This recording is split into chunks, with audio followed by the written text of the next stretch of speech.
What's the deal, y'all? What's good? What up, though? It's your girl, the Caribbean Chocolate, Jocelyn Navarro. Good. It's the one that it's all like.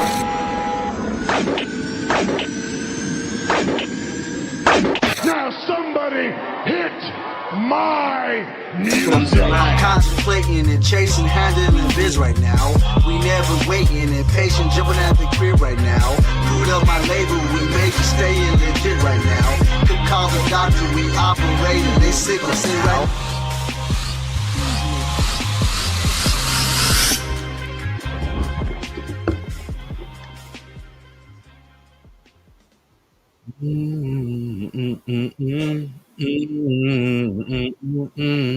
Yo, what's going on? You already know this by the sound of my voice. That's right, you're with Mr. 6'9" JT back in this piece once again. And you know we couldn't do it alone, man. You know, I had to go ahead and get the partners, you feel me? Get the homies inside the building, man. I couldn't do this without, three-fourths of the crew. So let me go ahead and get the first one up. El Jefe, El Capitan. You know what I'm saying? I'm talking about El Cheech. Yo, what's going on at Cheech in La Casa once again? Another show. Let's go. Yeah, you know what I'm saying? And, the homie over here proceeding with caution, and I feel it, but I think everybody should be proceeding with caution because they just came off a dope episode talking about the Humble Roses. Can do what the homie, Mr. Dallas Cash. What's going on? What's good? Proceed with caution. Yeah, talk your shit. Yeah. For the night. Look, before we go any further, make sure y'all do us a favor. Make sure y'all like, follow, subscribe on, of course, YouTube. Follow us on YouTube. Subscribe to our YouTube. Hit that notification button. Make sure you are following us on X, IG, The Book of Faces, TikTok.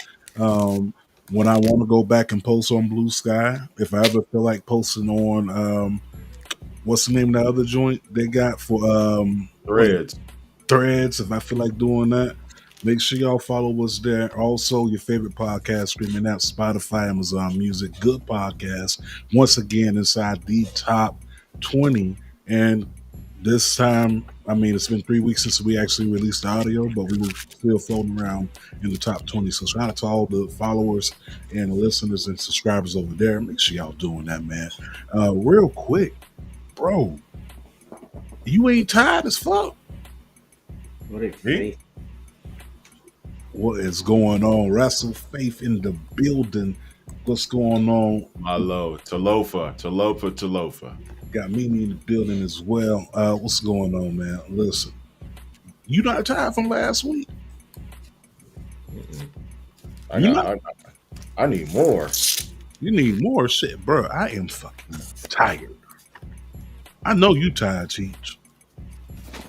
Nah, bro, it's just last week, man. It's a new week. You know what I mean? Feed me more.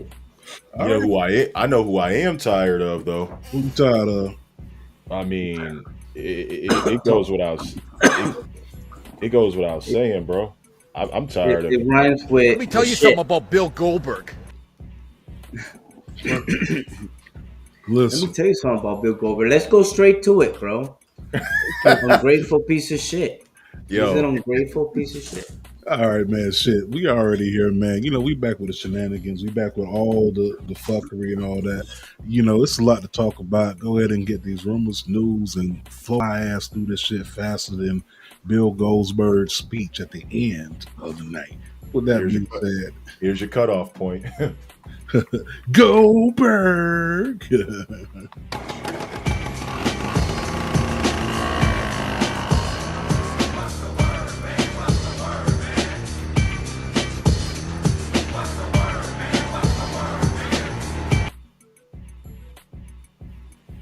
What's the word on the street, y'all? So, word on the street is this. Cheech just mentioned it. Bill Goldberg is unhappy. He mad. Man, word on the streat. You saw that conversation with Ariel Helwani.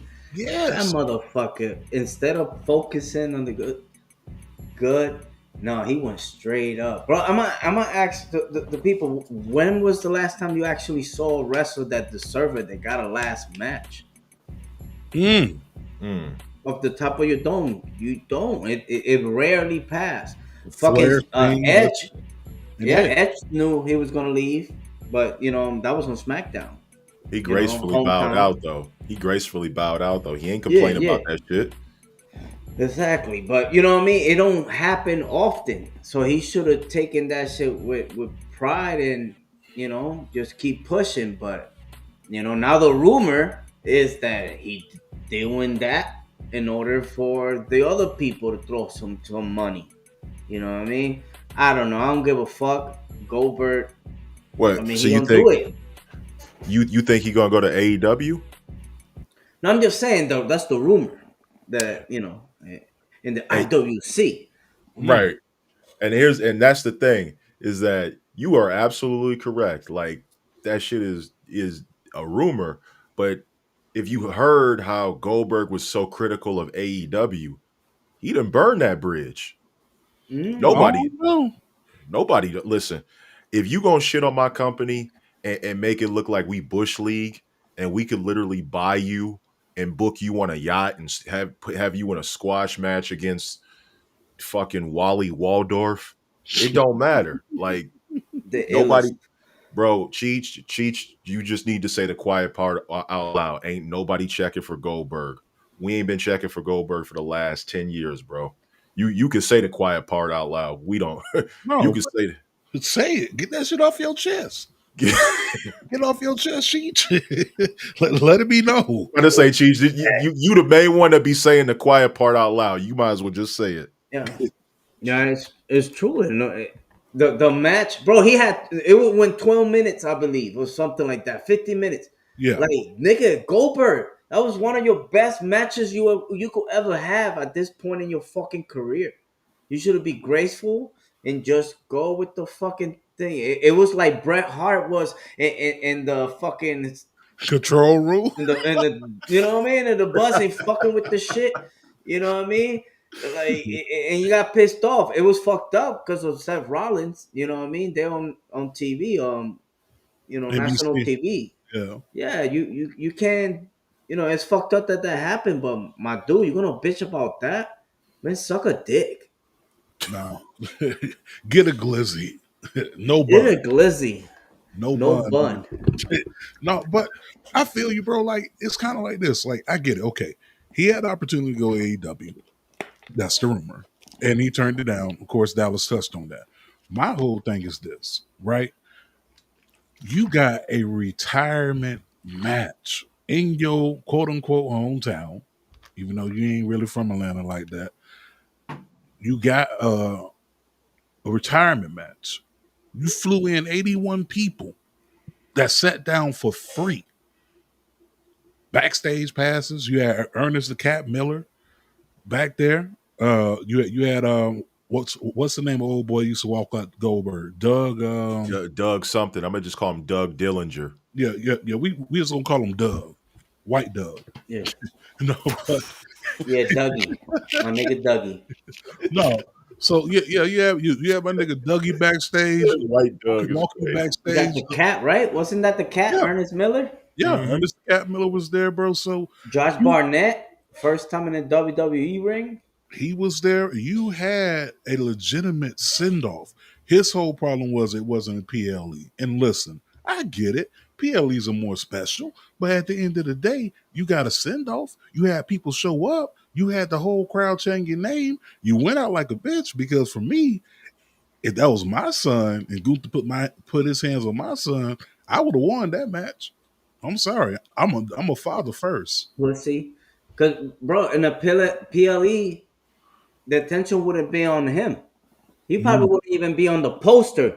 You hear me? Not even on the fucking poster. No, You be part of a match and you want to be in the PLE. At least they gave you, bro, you are at your hometown.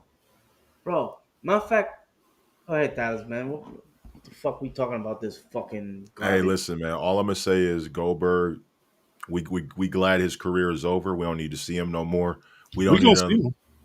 Yo, I went to the Hall of Fame. We was at his Hall of Fame speech. We were Yeah, there. yeah. We'll definitely You pay respect, but right now you could suck a dick, Goldberg.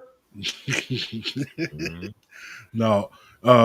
moving on from Bill, also Bill Goldberg mentioned that they tried to sign his son up for the NIL, and he came in, he kind of pumped the brakes on that shit or whatever. But moving on from Goldberg, other rumors and news to follow. So, rumor is TNA has been teasing AJ Styles. Yep, they just teased him. I'm sorry, Sean Ross Sapp just had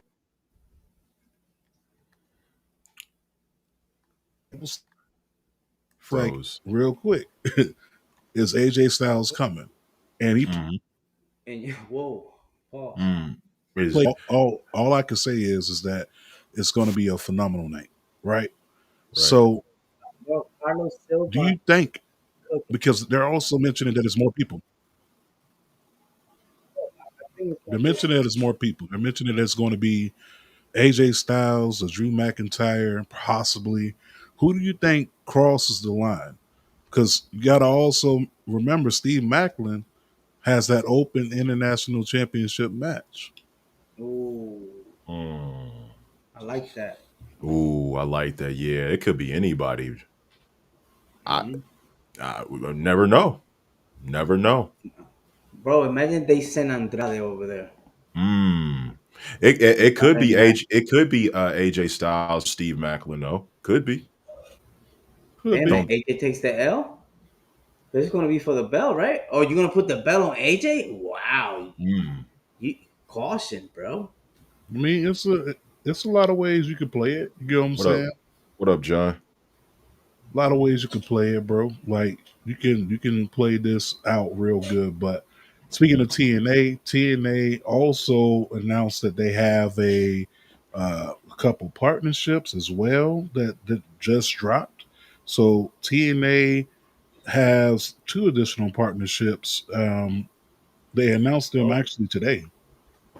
So the first one that they have is, what was that?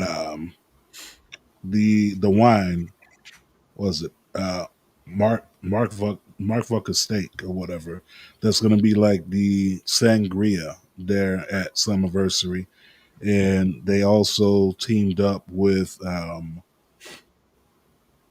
what was it the gaming network or whatever they call it, but they teamed up with them as well. Um, the ultimate hydration is a drink, I guess, a game, and hey, you good over there, man? What the fuck? I'm hot, bro. Shoot, I ain't got no AC in the room. Oh man, you uh, should have pulled up. no, Man, also, another thing. go Let's ahead. talk about it. Fourth rope. Enzo. He said he might pull up with Scylla. Brrr. I don't know, bro. Fourth rope invasion. I mean, they been cutting like the NWO style promo. Bro, I love it. I love it. What if? Nah, I'm gonna be quiet. What if? No, no, go ahead. Go ahead. So you remember, right? Some months ago, it was it was old boy PCO.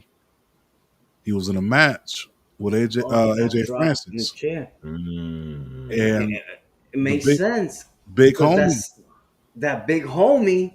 Yeah, Fucks. He's over there, yeah. Could make an so appearance. So it what could if? make an appearance. But let's see. Let's see. You know what I mean? No surrenders. No survivors.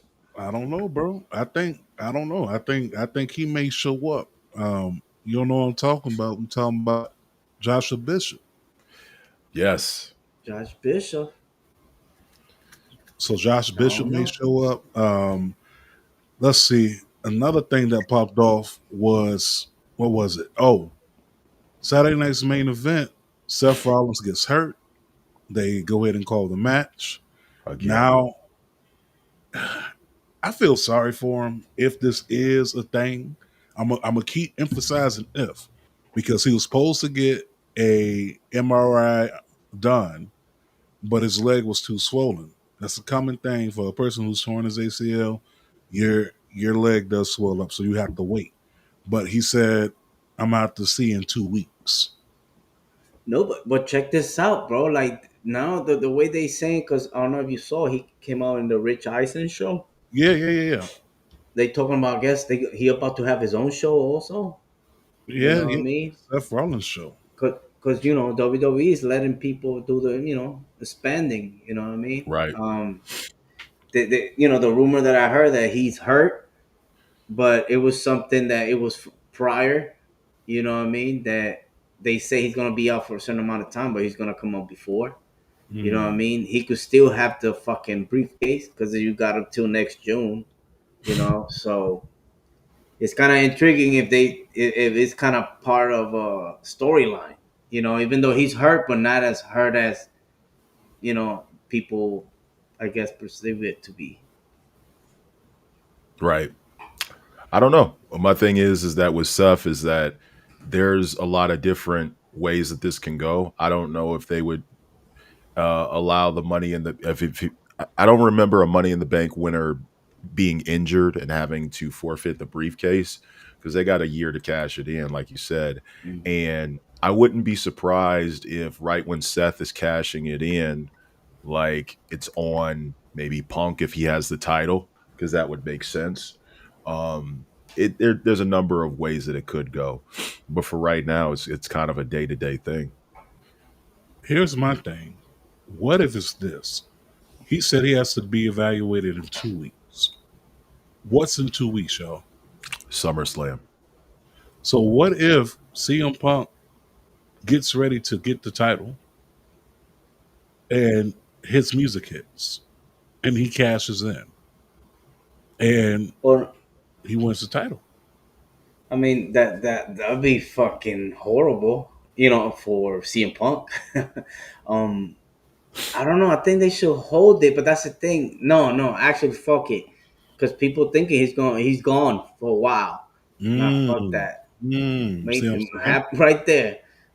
At SummerSlam. So yeah, I kind of like that. Book that shit. Book that shit, Danny. No, I think that no, I think that it's going that could be a possibility. Um, moving on from Seth because we don't know that he hurt for real. Um, let's talk about the fact that now it's been confirmed that Cardi B is official, and now that she's What, official, because they were what we trying talking to. about this? I'm gonna tell you why. It's always a hook to it. Cardi B's official, and as soon as they announced it, Cardi B, Naomi get into an exchange on X, back and forth, and what it's looking like to me is she's going to probably find her way inside that main event. As what? Okay, how you know? How do you mean? I know them very well. Okay. Sorry, I was waiting to do that. I knew that shit was coming, bro. If it wasn't me, it was gonna be one of y'all. But no, I think I have a suspicion that Cardi B is going to be involved somewhat inside Naomi's match I because mean, you had fucking Jelly Roll putting Logan Paul through a fucking desk last night. You know what I mean? It is what it is, but it's given a lot of people that don't necessarily watch it. You know what I mean? right. But Cardi B, didn't they say her BBO smell? Hey, yo, listen. I don't know if it's smell or not. Me personally, um, if it is a thing, I haven't been that close to Cardi, but I'll let you know if I ever get there. Proceed with caution. Uh, no, also outside of Cardi B, you mentioned them, Jelly Roll. So Jelly Roll has lost over 200 pounds and has been inside the PC 4 weeks straight. He lives there. He basically lives there at this point. And Triple H gave him high praises, saying some people actually catch on to it. Some people say they want to do it, and they, really don't come through. So I guess that was a dig at Travis Scott. Not sure. But what if Jelly Roll actually turns out to be pretty good in the ring, bro? Because he sold that Claymore really good on SmackDown. Bro, you ain't see how he blocked Logan Paul punch? bro, my man, bro, went to the Steven Seagal Arts Academy. I don't care if that motherfucker do a springboard 720 shooting star press. I don't give a flying fuck. Here's the thing, is that he talking about, oh, I'm impressed by what he's doing at the performance center. Yo, that's crazy. You got people on your roster doing the same fucking thing and they ain't getting praised for it. So why the fuck should he get praised for it? Mm, Just because he's a celebrity that part.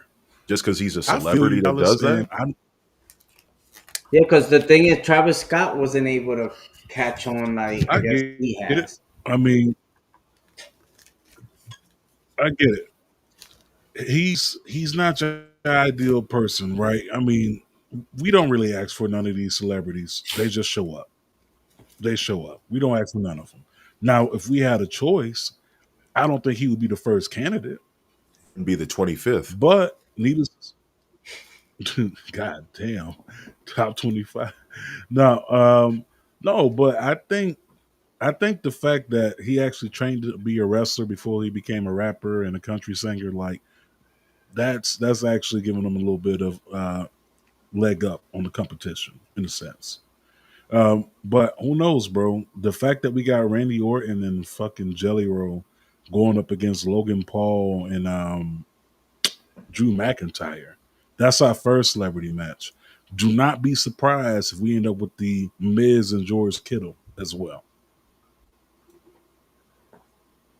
Don't be surprised, bro. Yeah, I'm going to the bathroom on that. I'll be right back.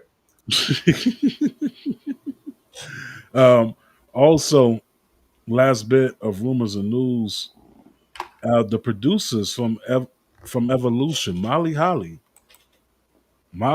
produced the Jade Cargill and Naomi match, and that to me was probably like one of the best matches. That whole entire card, bro, was surprising for a PLE that did not have any hype going into it. It turned out to be one of the best PLEs this year. We talking better than WrestleMania. Yeah, I said it. Evolution was better than WrestleMania. Um, oh no, You don't know, Bobby? there. I mean, but it was what it was. They were definitely better than Saturday Night Main Event. That's for sure. Hell yeah, a lot better than that. Want to say that was it far as rumors and news goes. I'm just looking at the clips that I ain't put up yet. Josh Matthews. Well, my bad. I'm gonna say something. I don't know if y'all are aware. You know, AAA is part of the universe, right? Ooh, talk about They it. All got, right. they got a faction over there called El Ojo. You know, what I mean, they're like the heel faction, and Alberto Del Rio was the head, and they turn on him. So now there's a match that supposedly whoever loses leaves AAA. You know, so there's always been speculations about Del Rio, being let go because the WWE owns it or whatever. But I believe it's just more that he is really popular in Mexico, and now he's gonna turn into a face, and he's gonna have a fucking like Menudo, like Backstreet Boys and shit. My man's gonna gonna be one of the biggest baby face in Mexico. So that's my opinion, You think so? dude. If you follow, if you follow like Alberto Del Rio, like even though he's a heel, bro, he's been getting big pops down in the AAA. Well, yeah, So they booed Van Kingo when he won, and they're still there you booed. go. Thank you, bro. The champion, the babyface, they boo him. They don't want that. They want Alberto del Patron. So what the company gonna do? Yo, let's turn him face. Now is the time. And perhaps that could be like, you know what?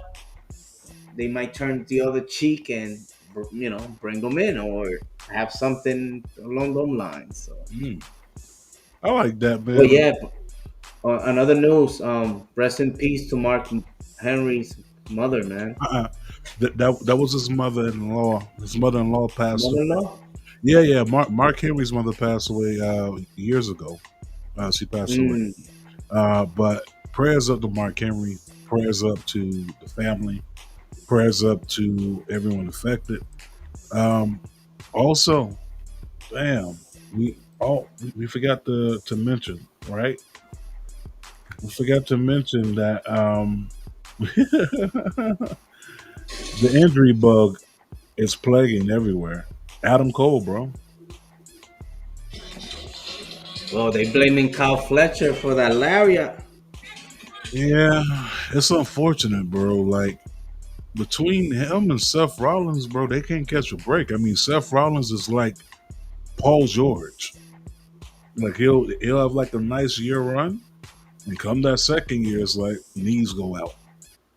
Same thing with Adam Cole, bro. Like Adam Cole have a nice solid run for like a good 4 or 5 months, and he back out, man. So it sucks. It really does, because especially if you like a real big fan of Adam Cole, and just period, just to know that someone's out with a concussion, because concussions, you get enough of them, bro. You on the shelf. That's it. Like it's only so much trauma the brain can handle. You know what I'm saying? So prayers up to Adam Cole. Hopefully he's back sooner and then rather than later, bro. What else did we have? You already mentioned Triple A. I was going to talk about that, but you beat me to it. Santino versus was it Santino and Lola Vice versus Mr. Iguana and the other girl. And the other girl. That match was produced by Norman Smiley. Really? So Norman Smiley is already down there in Mexico producing matches. And that was actually a pretty entertaining match. I'm not going to hold you. Like, real entertaining. Y'all got a... What was his name in Mexico again? Do you remember? Norman Smiley's name? Yeah. Not sure, but I'm pretty sure Google knows. Google that shit. Yeah. Man. Somebody knows out there. Someone in the comments, what was Norman Smiley's name in Mexico? I don't know if it was Black something. I don't know what his name was, yo. I'm trying to remember what his name was. Oh, it was a CMLL. He was a CMLL World Heavyweight Champion. He was Black Magic. Black Magic. There you go. Yo, bro. I didn't even know he held the CMLL Championship. Did you? Yeah. I think that's pretty much it for rumors and news, bro. I mean, outside of confirming All In is going to be in Texas. I mean, not in Texas. It's going to be in Wembley next year for 2026. JR is recovering from a fall. He fell down again 2 days ago before All In. Yo, what's up, Scotland? Representing the Course Black Guy Wrestling Podcast. Make sure you tap good brothers over there. They're doing the Lord's work. They're doing the Lord's work. And to the final whistle, all of that, bro. Shout out to La Mandrena, Nessa, representing Omarosa. Shout out to John, representing the Core Sports for UCC and family in the building. I mean, what? I think that's Look. Rest in peace. Rest in peace. Bruiser Brody. Bruiser Brody, bro. I mean, how many years ago did he pass away? Bro, that was in '88. So we looking at. I was 2 years old, bro. Oh wow, I was 8. That was one of the first heels I ever saw in Puerto Rico. Was Bruiser Brody and Abdullah the Butcher. That was scared the bejesus out of you, you know. And it was wild the way he went out. But stories tell that it was hard to work with. He fucked around with the wrong one. Yeah, man, I RIP to him, bro. Bro, have you seen Escobar lately? Well, I just saw a picture earlier. Who they say he looked like Chris Isaac? Is it Chris Isaac? Powerbomb just to say he looked like the plug. They said he looked like the plug. I say he looks like Razor Ramon's vignette. Nah, bro. He look like a fucking frog. Yo, grow your beard back, man. Between you and Juice Robinson, Well, at least that angle, you know what I mean? He took one of them crazy angles, maybe, you know. I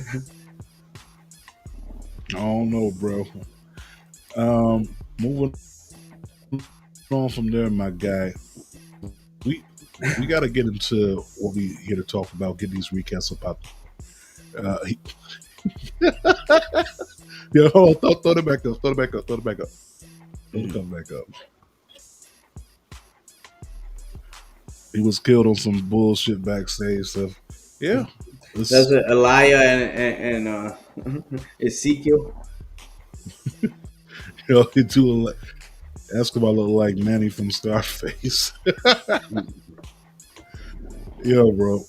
I don't know, man. I know that if you are a wrestling fan, you were heavily fed this past week between Raw, SmackDown, NXT, AEW, Collision, ROH, back to fucking AEW, back to WWE, GCW, bro. Like, it was a crazy weekend for wrestling fans, dude. Crazy weekend, and we got to get this thing started. So, real quick, let's just hop into it.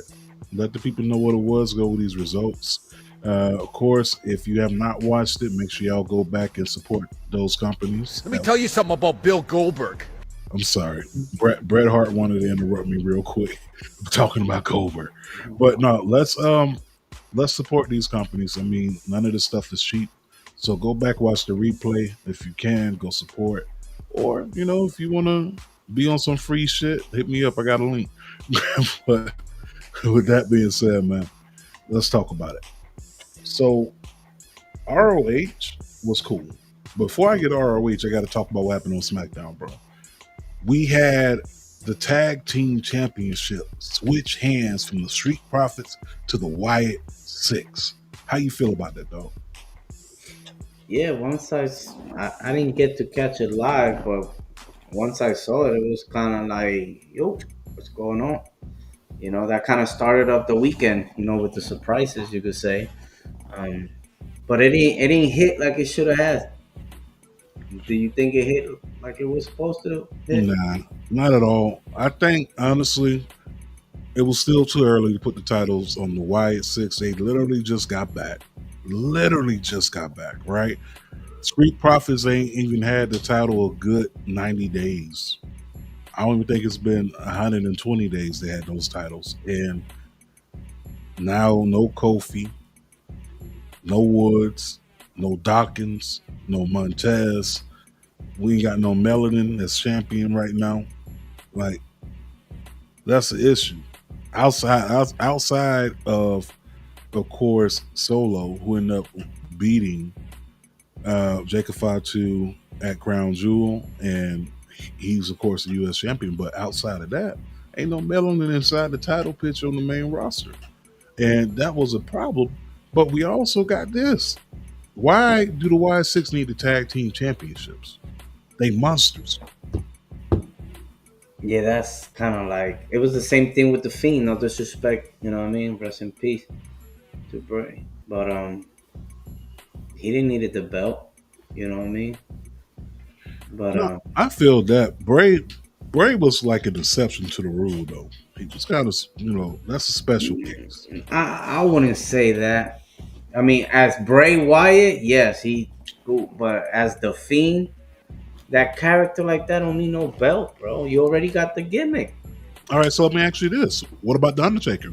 The Undertaker need the belt? No. That's why he barely was a champion. I'll give you that. I shut the fuck up.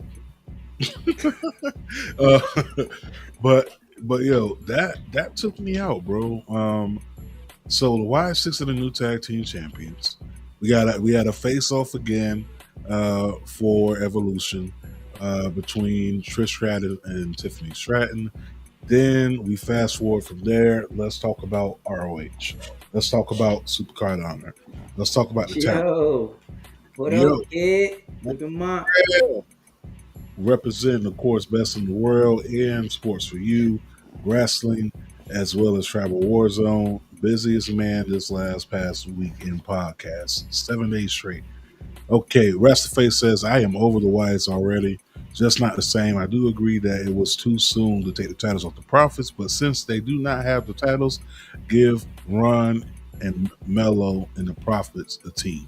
Yes. Ooh, I that did. picture. You don't got Yeah. it? You don't got No, that picture? I don't got the picture, bro, but I seen that shit, bro. I seen it. Me. Yo, I don't know. That shit look like Promise. it looked promising, my guy. That look promising as hell. Like, but I don't know if you trust R-Truth to drive, bro, because he dealing with 3 different personalities right now. You know, R Killings, I'm sorry, Ron Killings, R-Truth, and what's the other one? K Quick. you know, he got 3 different personalities he's dealing with, and then you add in those personalities, my guy, it's about to be an issue. But I would like to see something done. I would like to see something done in that whole entire atmosphere. Something has to be done, my guy. But Supercard of Honor, because I lost my train of thought, which tends to happen a lot on this show. Run through it real quick. Yeah, I'm gonna run through it real quick. I'm gonna run through it. Did I delete? No, I didn't. Okay, so ROH Tag Team Championships. Of course, the Sons of Texas came out on top, bro. I was really rooting for the infantry. I was hoping that we would have saw a title change, but apparently they want Dustin Rhodes to be some side of belt collector. Because not only is this man the ROH Tag Team Champion, he's the ROH 6-man Tag Team Champion. And then, of course, at All in Texas, he captured the TNT title. So how do you feel about that? Like somebody like a veteran like him, let's say, give him his flowers right now, and let him to hold some belts. You really want to know how I feel about Dustin Rhodes winning the TNT title? Do you really want to know that, bro? I'm gonna be quite brutal about it. So you let me know. This what you want? If you got base on fundamentals or what you backing up, you know what I mean. It's your opinion. Okay.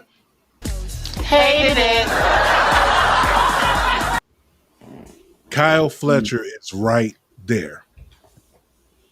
Yeah, but what happened to to fucking Adam Cole? Adam Cole's not there because of Fletcher. Yeah, but at the same time, Well, fuck Fletcher, bro, he ain't getting no belt. bro, that's the cost of doing business.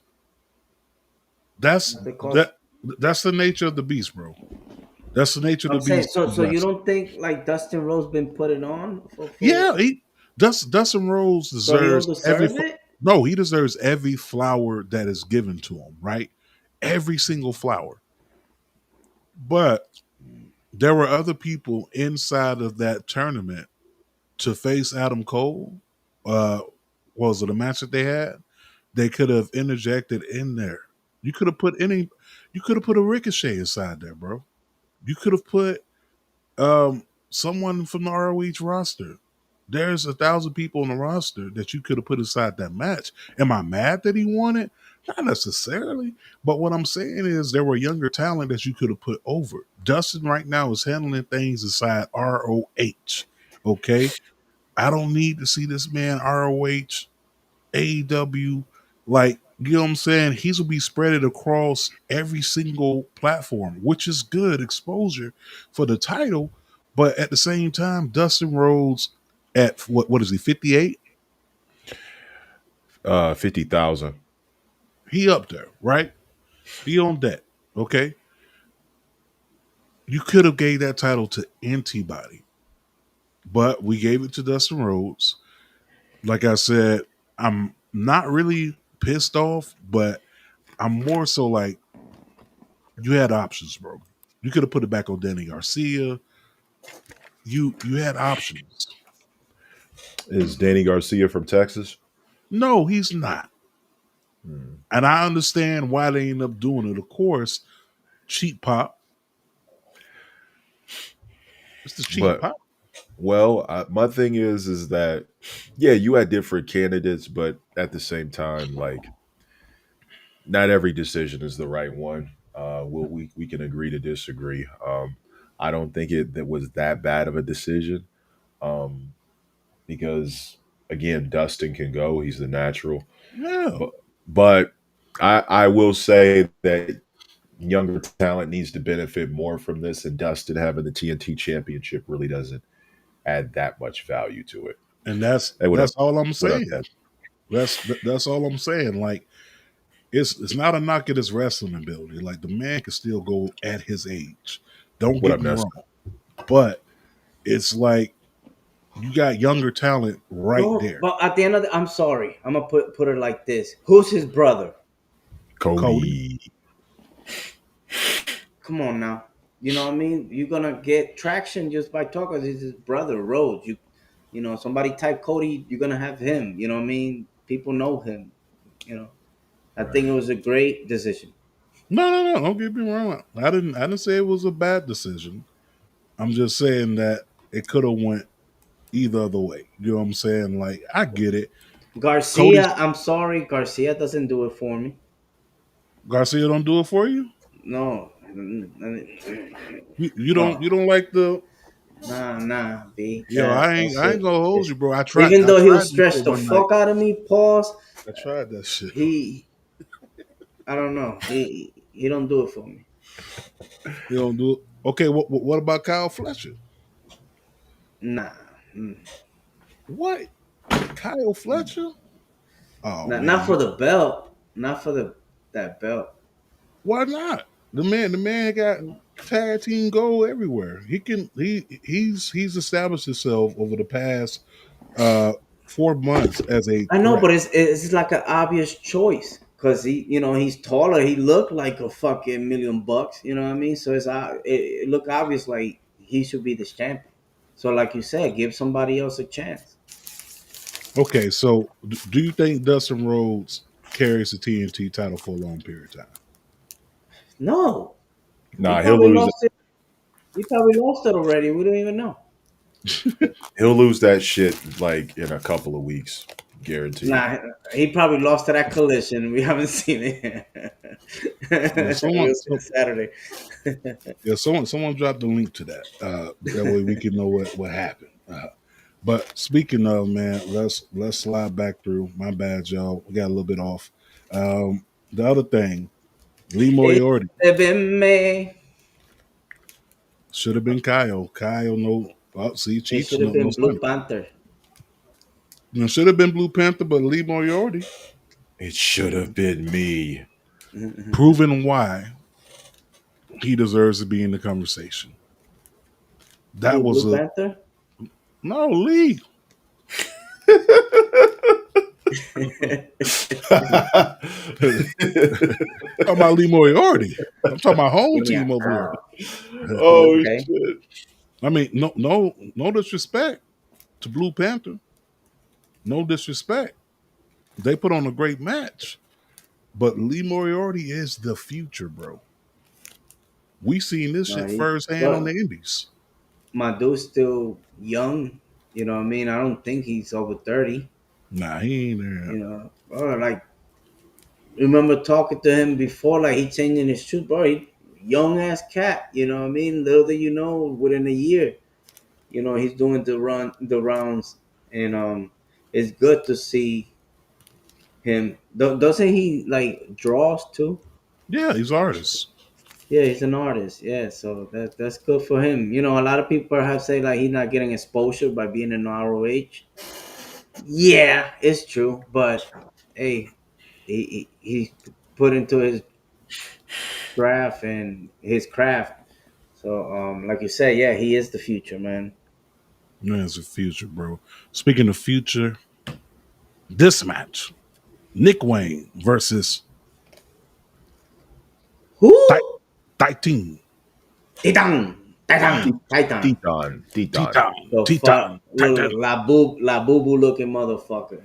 Nick Nah, Wayne is the future, bro. nah, yeah. That's Nick, another motherfucker, bro. He's not even 21. boy, 20 can't even drink liquor. At all. Bro, I think he still have. Never mind. This was a good match. I like that Christian showed up. First time in Chris. ROH in a long time. That was cool. Moving on from there, the other match I wanted to talk about, and we're not going to touch on every single match. Just to let y'all know how this show's going to go. Just want to prepare y'all. Athena versus Thunder Rosa, the forever champion, retains. Dude, let me talk real quick. Fuck your shit, Athena, bro. Athena. That's what I have to say. Athena, bro. She is the greatest kept secret in wrestling. Even though everybody knows, but of course the sport. You know, what I mean, ROH. Look at that. But bro, I, I wish she had like somebody to speak for her, and she just don't say nothing, just stay there like quiet and just murder people once she go to the ring. Cause she annoys the fuck out of me when she talks sometimes. But her wrestling fucking skills, my fucking god, bro. I'm sorry, cause Thunder Rosa, they're in Texas. That would have been great, but not against Athena, baby. Put her in the Hurt Syndicate. Oh, bro. Oh my god, I just nutted. Oh shit. MVP could speak for her. Mm-hmm. Either that or the Don Callis family. I was about to say Don Callis, but No, it honestly, fits like a shoe. Bro, I like that. Good shit, D.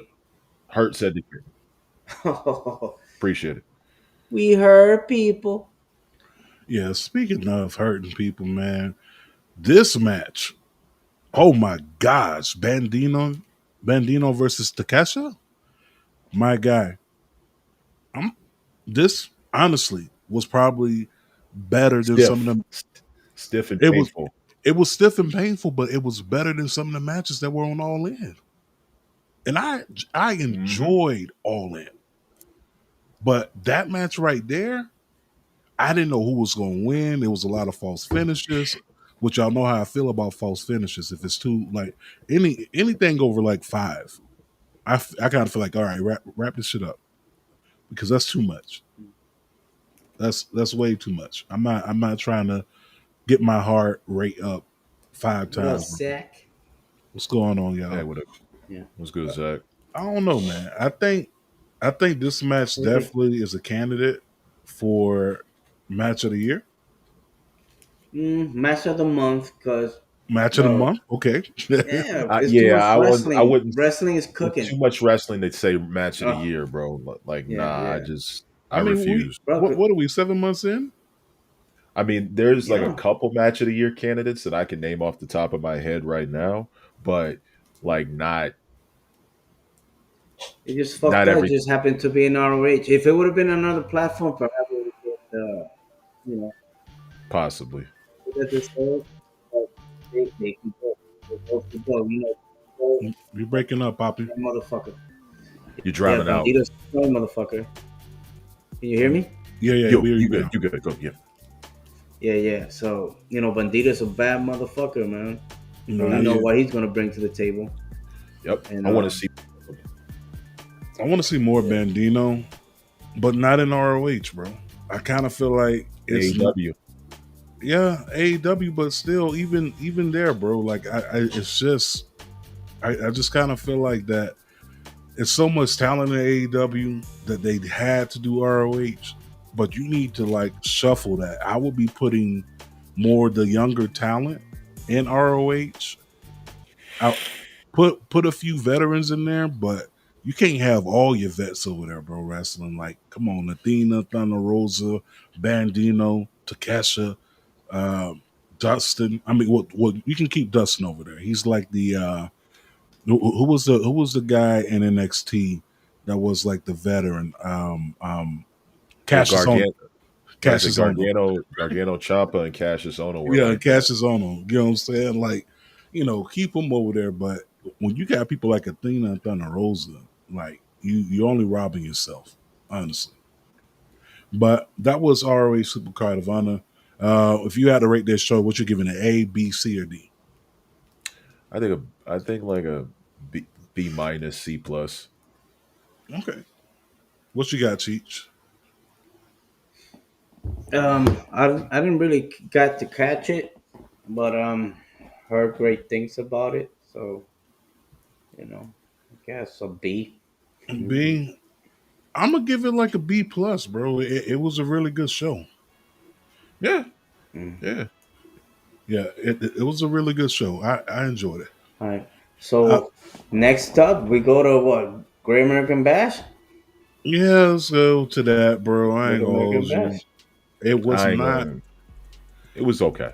It was yeah. You took the words out of my mouth. It was. We can skip that, and or unless you We want to can skip highlight it. one or I, yeah. I I didn't even really get to catch it to watch it. I actually caught. It wasn't even wrestling. It was just a contract signing. Mm-hmm. That I thought it was amusing, and the Jordan Grace, because I thought Jordan Grace, but then it's like, hold on, she fought Masha Slavovich all over town. You know what I mean? Like so many times that I was kind of thinking, like, bro, they putting her to the ringer. You know what I mean? Like, let's see how she react, not being the one. And next thing you know, she takes the L. Mm-hmm. And Big F. Obafemi's Obafemi. All I can say. Oba's Oba. Oba goes over. What do his boba? Oba went over, and Oba went over in Ethan his Page. match. Ethan Page went over Ricky Stark. Ricky. Yo, that bump on Bump. the Chair. Oh, chair, spinal.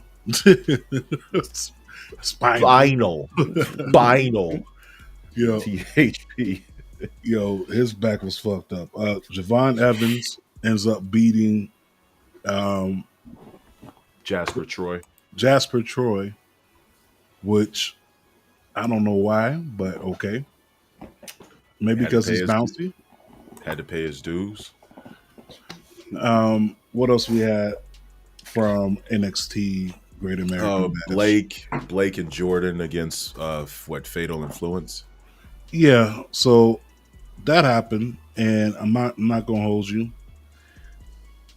I like Blake Monroe's first showing, but I knew that heel turn was coming the next night, bro.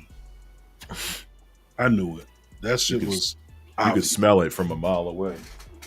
Yeah, you smelled that. Who turned? Blake. Blake turned on Jordan. Yeah. Yeah, bro. At Evolution. Turned. We'll get to that. Yeah. Sol Ruka retained her North American Championship. Thank God. You seen that she like designed a belt and they had it for auction. Auction. Yeah, I see. Yeah, that's pretty dope, bro. I don't know if y'all agree. She got the best finisher in the fucking game, bro. That's a fact. We fact. That's we talked about debatable. that last week. That's not debatable. That's fatality shit, bro. By the way, that Mortal Kombat 2 coming out, that shit look fire. They should have Sol Ruka in that bitch. Get over here, Soul Snatcher. Yeah, Soul Snatcher. No, that I mean, to see the Great American Bash take place from center stage kind of felt like a downgrade. When you think of Great American Bash as a whole, it's always been inside of a large crowd, right? I mean, outside of the NXT Performance Center days, it's just always been a big one. And it kind of felt lackluster, only because of just looking at the aesthetic. It just felt like a regular episode of NXT. I'm gonna keep it above. That's what it felt. But it wasn't not only that, because if you notice, AEW is doing smaller shows, and bro, that this past Wednesday show looked amazing on TV. That shit like a But video game, bro. yeah, that shit fucking amazing. But you gotta take in perspective. I believe Beyonce was in town that day. So you know, I don't know. It was too early, man, and uh, they just I don't know why they did that. You And know what this I mean? one, this PLE was just a miss for NXT. No, You it know, was like a filler, Mm-hmm. like some petty ass fucking filler. Here's two more for you, like on some LeBron shit, bro. That's what that shit was. And Saturday afternoon's main event, basically. yeah, that shit Yeah, was before 6:05. TBS Superstation. No, that shit. I ain't gonna hold you, bro. That PLE wasn't it for me. I went back, I rewatched it again, and it still wasn't it. I was like, yo, what's going on? Like, why are we here? Get this the fuck up out of here, type shit, right? So then I flipped the channel, and I went to at home. I watched AEW. I watched AEW All In, and from top to bottom, the feel, the look, the execution, Presentation. the presentation. AEW All In rolled WrestleMania up inside of a nice leaf, put a little bit of tobacco inside it, smoked them. Fucked them with no Vaseline, bro. What, night 1, night 2? Both. No. It put belt to ass. Belt to ass, bro. Aside from the triple threats, belt to ass. Yeah. I mean, because don't get me wrong, Adam Cole is fucked up, but did they have to do that shit on the show? They could have left it for Wednesday. You know what I mean?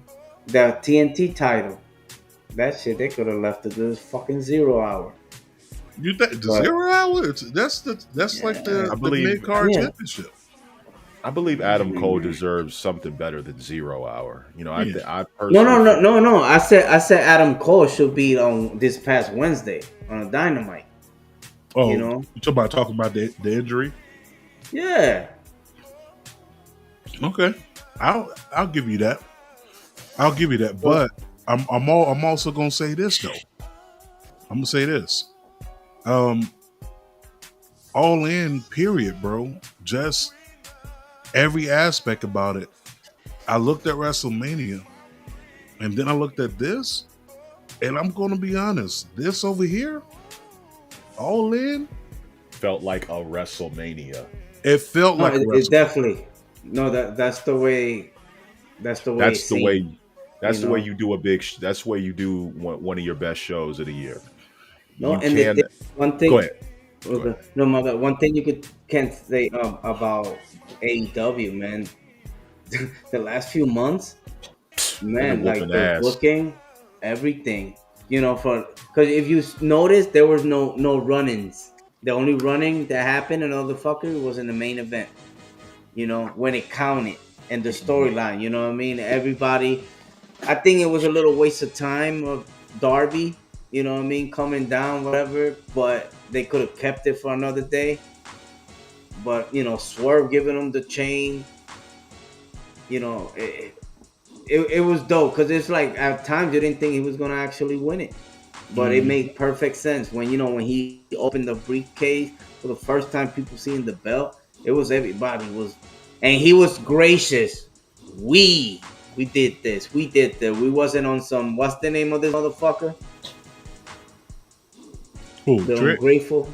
The ungrateful one. Oh, you talking William J. Goldberg? William J. Goldberg, that guy. Hit me with a clip. Oh no! Let me tell you something about Bill Goldberg. Let me tell you something about Bill Goldberg. Yeah, no, but like I'm just trolling. But to be honest, it's like as I'm talking to you, I'm thinking about what happened to WrestleMania. I'm like, oh shit. You can't name anything outside of the triple threat. No, that's what I was leaning towards. Like, no, man, that was the greatest shit ever. Nah, bro, All In, Tony Khan, salute. Y'all cook, and like you said, you smoked them. This is what happens when AEW stops listening to all the outside BS and puts on the best product that they can with their talent. When they're focusing on creating riveting stories and things that we can appreciate and great wrestling, it's really hard to compete. And you talking to some guys who grew up on WWE, who at this point, that is the pinnacle of wrestling, right? If Triple H don't shape this shit up, I don't know, fam. Because that show, if I'm a first time watcher of the product, I'm locked in. I'm locked in after that. I'm pretty sure a lot of people, what they did, like me, I didn't watch Brave American Batch. Like, I was tuned in to fucking All In. And I'm not gonna lie, once Saturday Night Main Event started, you know what I mean, it was just towards the end, and I changed it, you know what I mean, started watching it, you know what I mean, and then all that fucking Daniel Bryan came out, everybody in their mama's sister's ass, all that shit, you know what I mean, and man, it was fucking awesome, bro. Salute to fucking Tony Khan and all in, bro. Yeah, that was an A+, if you want to ask me. A+. Hey, Cheech already said, look, letter grade A+, niggas. We ain't got to talk about nothing. But let's talk about it. Sons of Texas and the Von Erichs beat Shane Taylor Promotions. That was as usual. That's a 0 hour. It was, but I gotta give a shout out to Shane Taylor, bro. Oh yeah, okay, yeah. Family. Okay, that's family.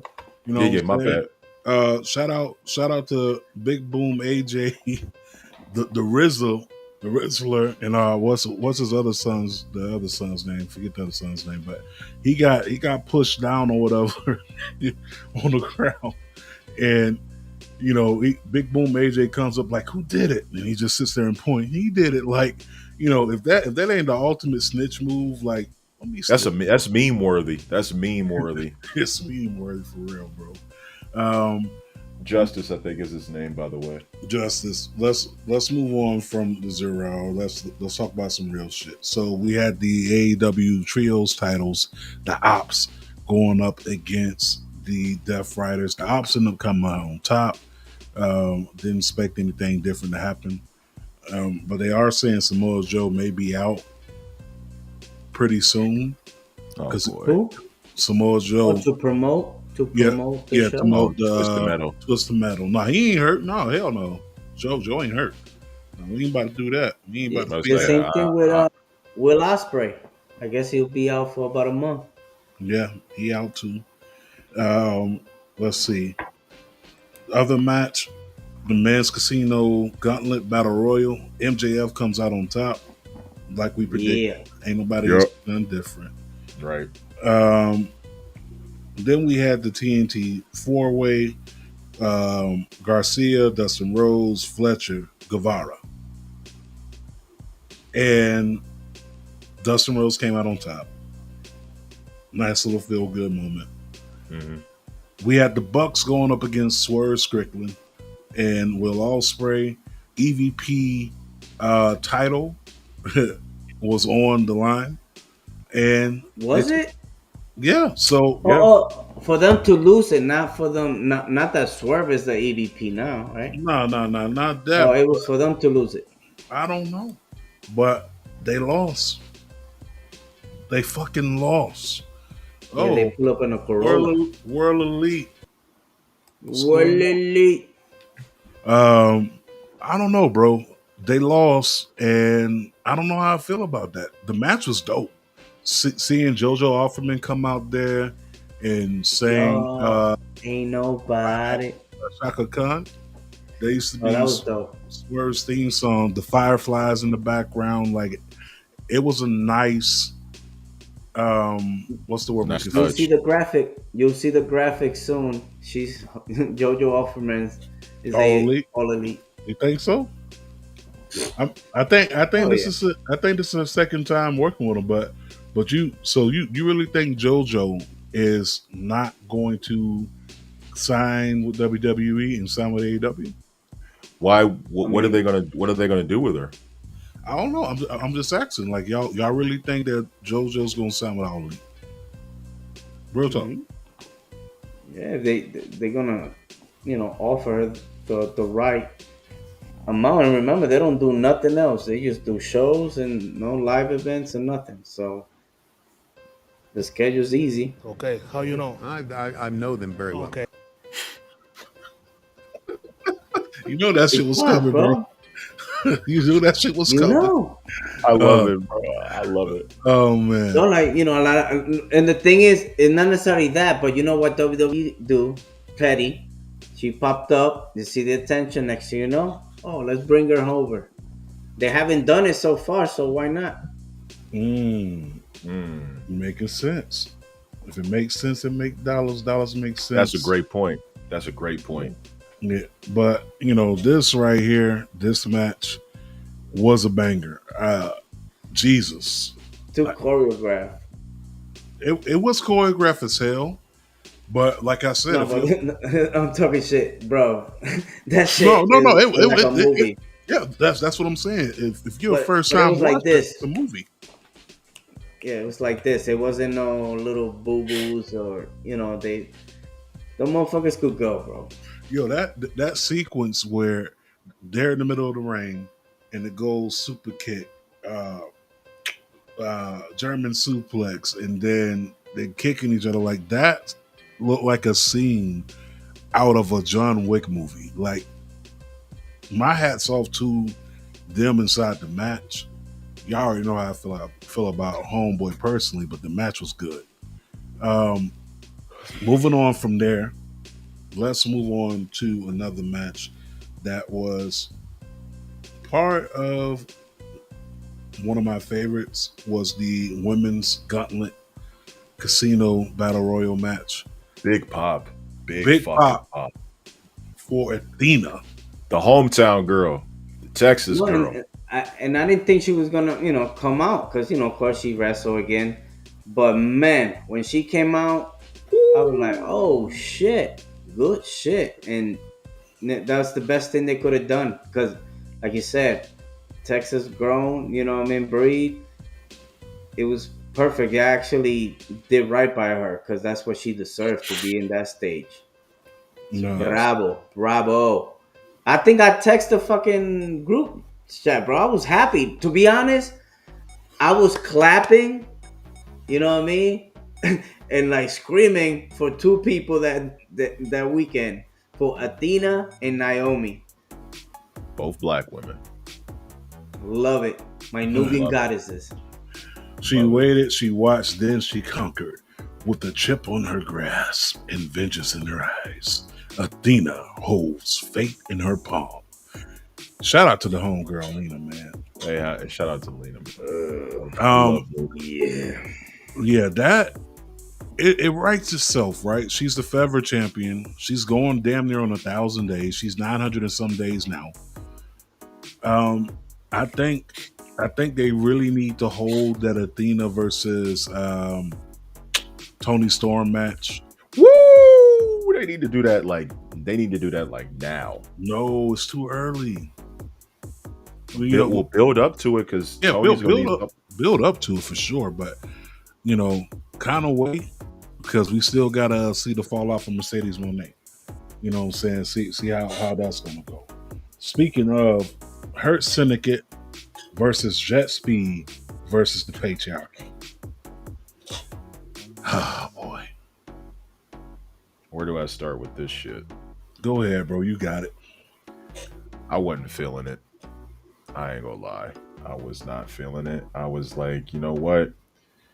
They gonna have, and I hate to say this, but they gonna have Edge and Christian take the titles off these motherfuckers, aren't they? Mm-hmm. Yep.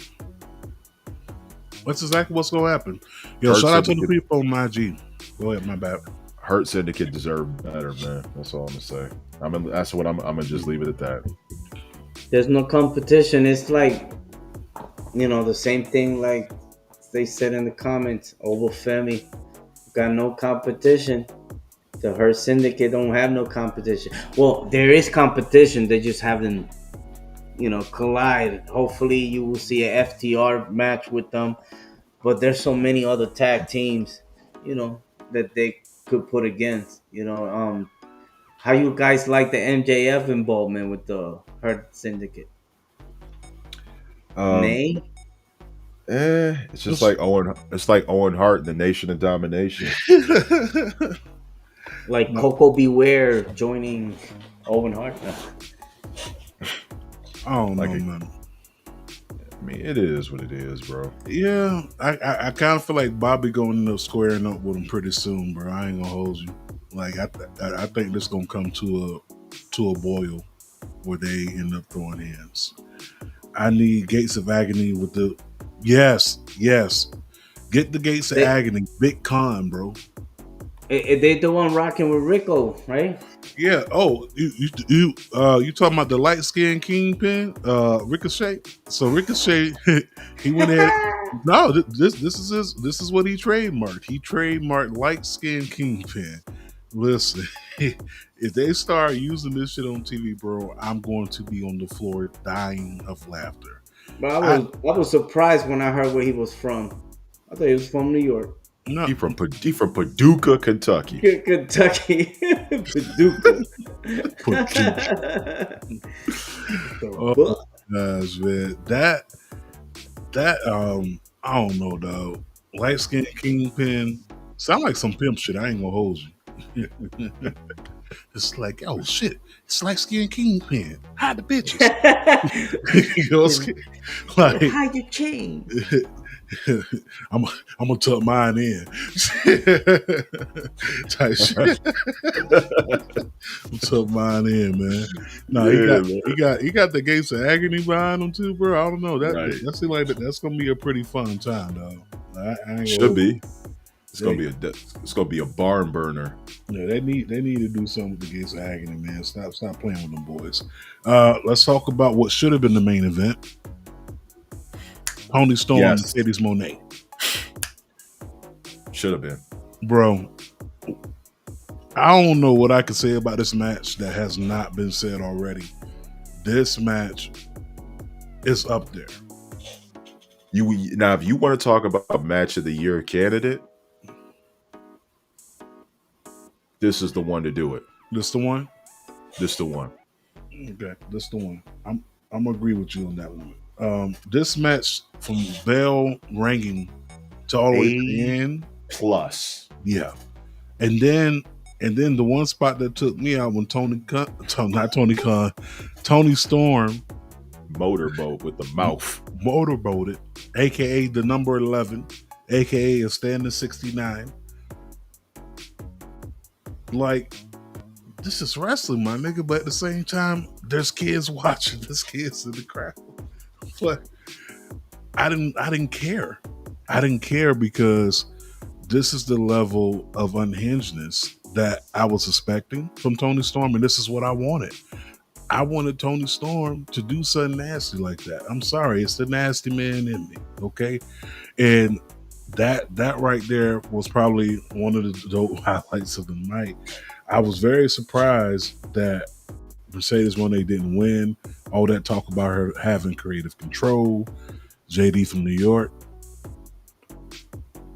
Looks like she ain't got the creative control. Can I ask a question? Why the hell was JD asking Athena that dumbass question? They just let any dumb motherfucker in them motherfuckers. I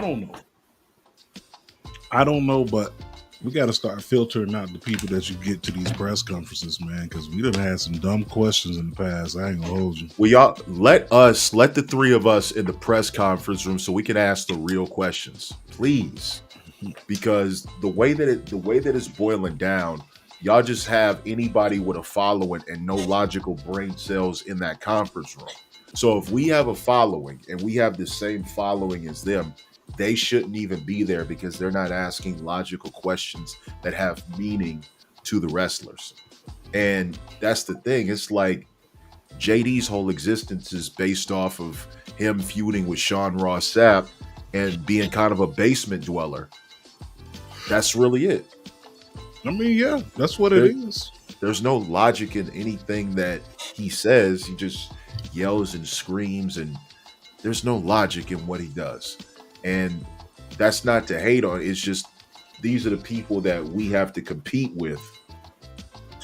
And it's like, we could say a bunch of dumb stuff, but we don't really mean it. That nigga mean that shit. He mean that shit. He said that shit with his whole chest. He say it'd be like super wrong, and it's like, man, all right, nigga, you got it. Like, fuck it. No, but that match was gracious. We got the Kenny Omega. We got to Okada for the Unified Championship. Okada walks out on top as the Unified Champion. I was not expecting that. Were you expecting that from this match, Cheech? Not really, man. I wasn't really expecting that. What about you, Dallas? Kinda, because I was expecting there to be a shocking win. I was like, man, every time Omega goes up against Okada, for some reason he's always looked at as the underdog.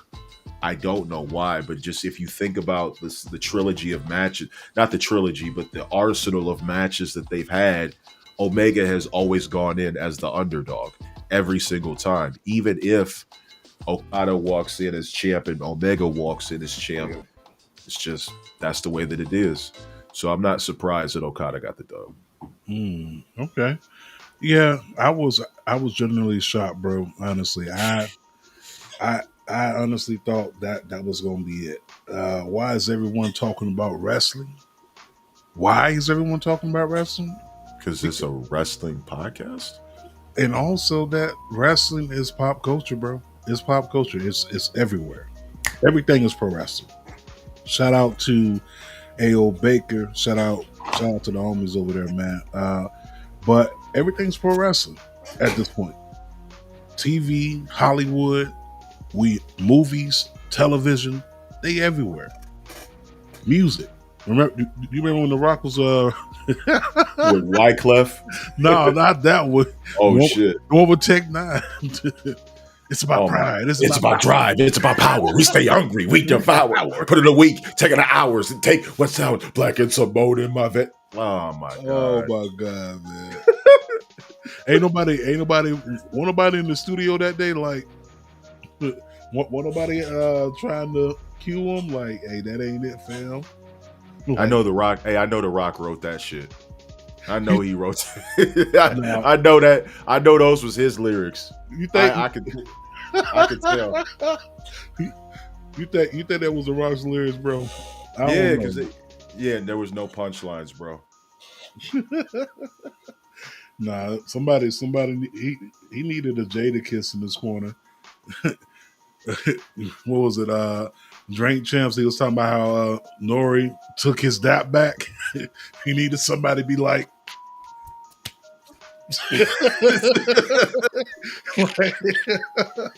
somebody need to take their dap back. Oh my god. They need to take that drink back from The Rock when he wrote that shit, because I know he had that Terramana in his fucking hand. Like, nah, bro. Just next time be the background singer. He was serious too. It's about drive. It's about power. Anyway, guys, I have to step out. I'll see you. Y'all have a great show. All right, love you. Good bro. night. Get some food, man. Love you. Yep. Gotta go. So back at it again, bro.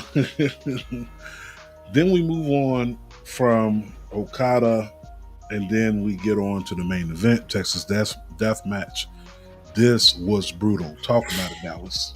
Yeah, so the brutality of this match, I will say that Moxley, if Moxley had a fork in the road, Hangman stabbed him with it. This was everything that we kind of wanted to see.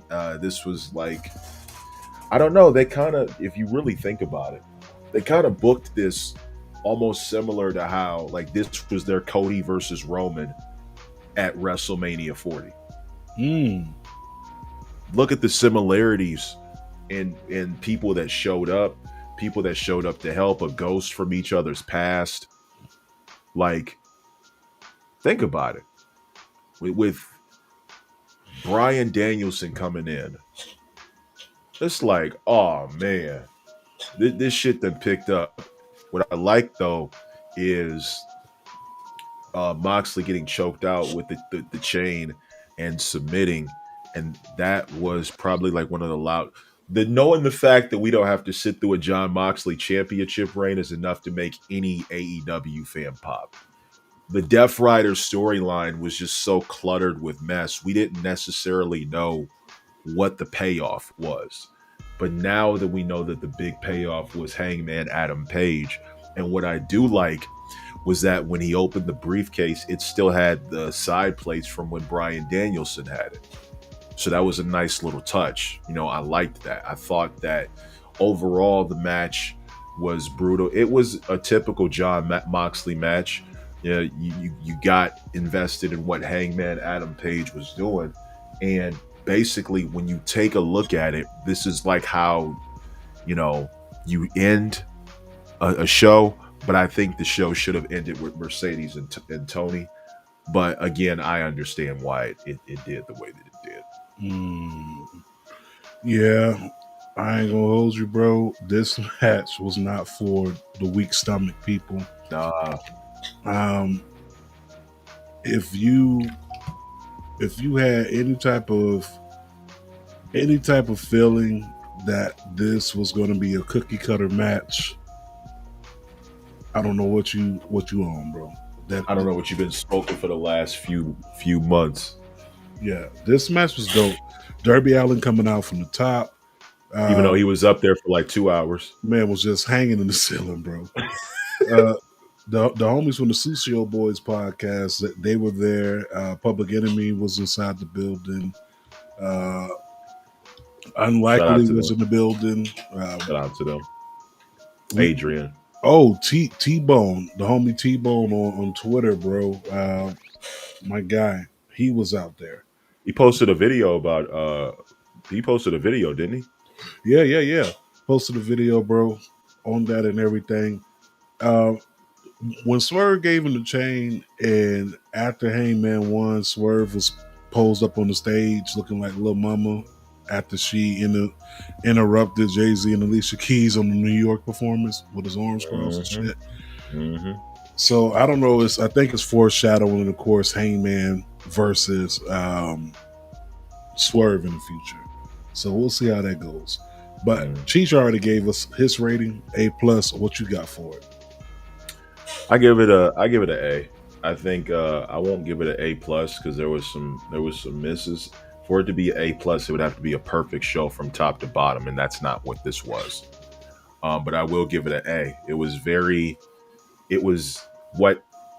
If you were to sit the average wrestling fan down who had no knowledge of AEW, and you told them, I'm going to show you a pay-per-view that embodies everything that AEW has to offer. This was it. It's definitely it highlighted more of the good. The good supremely outweighed the bad. Like there was very little to no bad, but there was bad. You know what I'm saying? That's just what happens with any PLE. You know, unless it's like even WrestleMania 17 and 19, which are some of the greatest WrestleManias of all time, they had a dud, like one or two in there. Big dud. But this was not a dud. I give it an A+ as well. Tell you what, the next All In is in Wembley. I'm sorry, taking my coins now. Osprey's winning. Osprey's winning the AEW World Championship. Book it, highlight it. That's what's happening. Real quick honorable mention: the Rizzler put on his best Dusty Rhodes impersonation. All right, we got the Rizzler right here, Dusty right here, almost identical to the fit.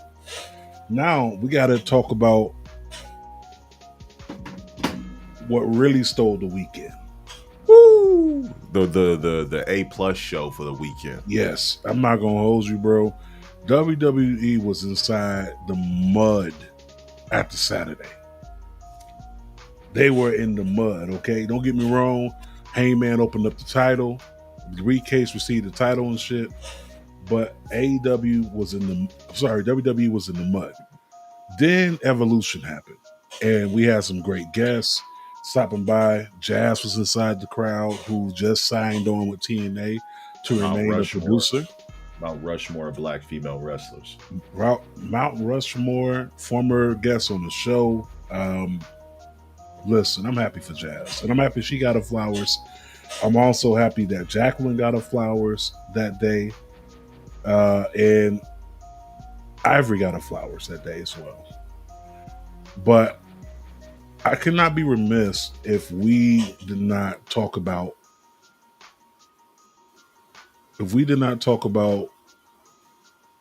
Evolution. Evolution. In the words of Big E, let's not wait another 7 years. Honestly, I wouldn't mind if we had at least 2 PLEs for the Women of the Year. Because we shouldn't just be doing it once a year, bro. Or once every 7 years. Those women showed out. They showed out. That's been, what, I'd say 7 years of pent-up frustration from women who have came and went from the roster. And not only that, is if you look at it, the hierarchy back then when they did the first Evolution, there was a much more significant change. And now it's gotten to the point where when Evolution happened, yeah, it was a good PLE, but it wasn't that memorable. But it was memorable for being a first timer. Evolution 2 is the best PLE WWE has put on this year. Hands down. Evolution 2 put belt to ass on Royal Rumble. It put belt to ass on Elimination Chamber, WrestleMania Night 1, Night Backlash. 2, Night 3. There was no Night 3 for WrestleMania, but even if there would have been, the women in Evolution put belt to ass on that. Backlash, they put more effort into Pat McAfee and Gunther at Backlash than they did for the entire Evolution PLE. They put more effort into Jelly Roll than they did for the entire Evolution. This was the least promoted PLE of the year. The least promoted, and it blew every last PLE that they put all their effort and all their time in out of the water. Why? Because the women have shown that when they hard carry the company, there's nothing that you can do but pay homage. And you can see Triple H not really wanting to give the women credit because he knew deep down in his heart that that Evolution shit all over Saturday Night Main Event, NXT Great American Bash, Backlash, Night of Champions, WrestleMania Night 1 and 2 minus the triple threats, Elimination Chamber, and the Rumble, and Survivor Series last year, and probably this year, and it'll probably be better than SummerSlam. They looked past Evolution for SummerSlam. Evolution was supposed to be a transitional point for the women's division going into SummerSlam, and now because of how the women performed. Oh, and by the way, when you lower ticket prices, WWE, TKO, and the fans who actually want to be there purchase a ticket so they can actually cheer for the wrestlers they want, instead of raising the ticket prices for people who really aren't fans but just want to be part of something, you see the difference. Everybody who walked out there got love. That's what wrestling is about. That's what women's wrestling is about. Giving every last woman that walks through those curtains the respect they deserve. Because they bled for it, they earned it, they sweat for it, they cried for it, and damn it, they died for it. On the hill, bro. But let's get into it, bro. Let's talk about Evolution. First things up, NXT Women's Championship. JC Jane going up against Jordan Grace. And this is where we got the turn. This is where we got the heel turn from Blake Monroe. Right. You can see that shit coming far away. Hell, Stevie Wonder could have seen that. Ray Charles could have seen that. Blind Boys of Alabama could have seen it. What was the name of the blind rappers in House Party 3? They could have seen that shit. Yeah. Blind Fury could have seen it. A lot of people could have seen that coming. The funny thing about it is like when you look at this situation, like if I would have told you a year before, like, hey, there's going to be an Evolution pay-per-view and it's going to be Jordan Grace versus JC Jane. And somebody would be like, not Fallon Henley? So it's like Fallon Henley took a back seat to JC Jane. And I still to this day, I'm kind of wondering, but I understand, that maybe JC was more ready than Fallon was. It could have been the case. Could have been. But nevertheless, we got the match. Jordan Grace takes the L due to interference by Blake Monroe, and JC Jane comes out on top. The next match that we got, I wasn't even ready for it. I don't think the world was ready for it. Shout out to Molly Holly, because she produced this like Dr. Dre. She produces like Timberland. She produces like Missy Elliott. Like this right here, Jade versus Naomi. Wow. I don't ever want to hear nobody say Jade can't wrestle or she can't put on a one-on-one match. That discussion stops. That ends. This was Jade's best match ever. Ever. We talking AEW and WWE. Best match ever. Here's the thing, is that when you actually have somebody who can play to Jade Cargill's strengths and hide her weaknesses, you get the best possible match out of Jade Cargill. Absolutely. And the brutality that these women showed, it's like the average wrestler who watches women's wrestling wants to see what the different styles of women carry. And the diversity, like if you noticed that with the Joshi style of wrestling, it's stiff but fast paced. But with Naomi, Bianca, and Jade Cargill, you get that power style of wrestling with the athleticism, but the attitude and the sheer brutality. And you can throw Rhea Ripley in there as well for that. And and like I said, I'm not just talking about WWE, but a la Megan Bain, Willow Nightingale, Chris Statlander, that pedigree. Jade Cargill is as ready as I have seen her ever be ready. And if she would have had this kind of guidance in AEW, she'd probably still be there. And it would probably be her wrestling either Mercedes or Toni Storm for the AEW Women's Championship. But she's right where she needs to be. And who better to guide her than a established veteran like Naomi, the best at guiding that locker room. And Naomi being the front runner of the women's locker room, along with Bayley and Bianca. You got to think now, this is Naomi hitting her stride. She's never fallen off. Naomi really doesn't have bad matches unless her opponents are bad. Naomi carried, but Jade also picked up her end of the couch. And this was brutal. This was fun. Bianca was not that much of a distraction. Hey, what up? What up, Smiley? Bianca, yeah, good to see her. She wasn't that much of a distraction, and we're gonna get back to this later on in the show. But Jade, when Jade picked up the win, I was like, okay, she's gonna cash in on Jade at SummerSlam. That's what I thought. That's what we all thought, bro. Let's just keep it a buck. Yep. We all thought the outcome was going to be a cash in. I mean, at first, I thought the cash in was going to be on Tiffany. That's what I Right. originally thought. But Right. once I seen her get the dub, and we're getting a little bit ahead of ourselves, but we can do that because we're running through this card. Once I seen that, I was like, okay, she definitely cashed it in at SummerSlam.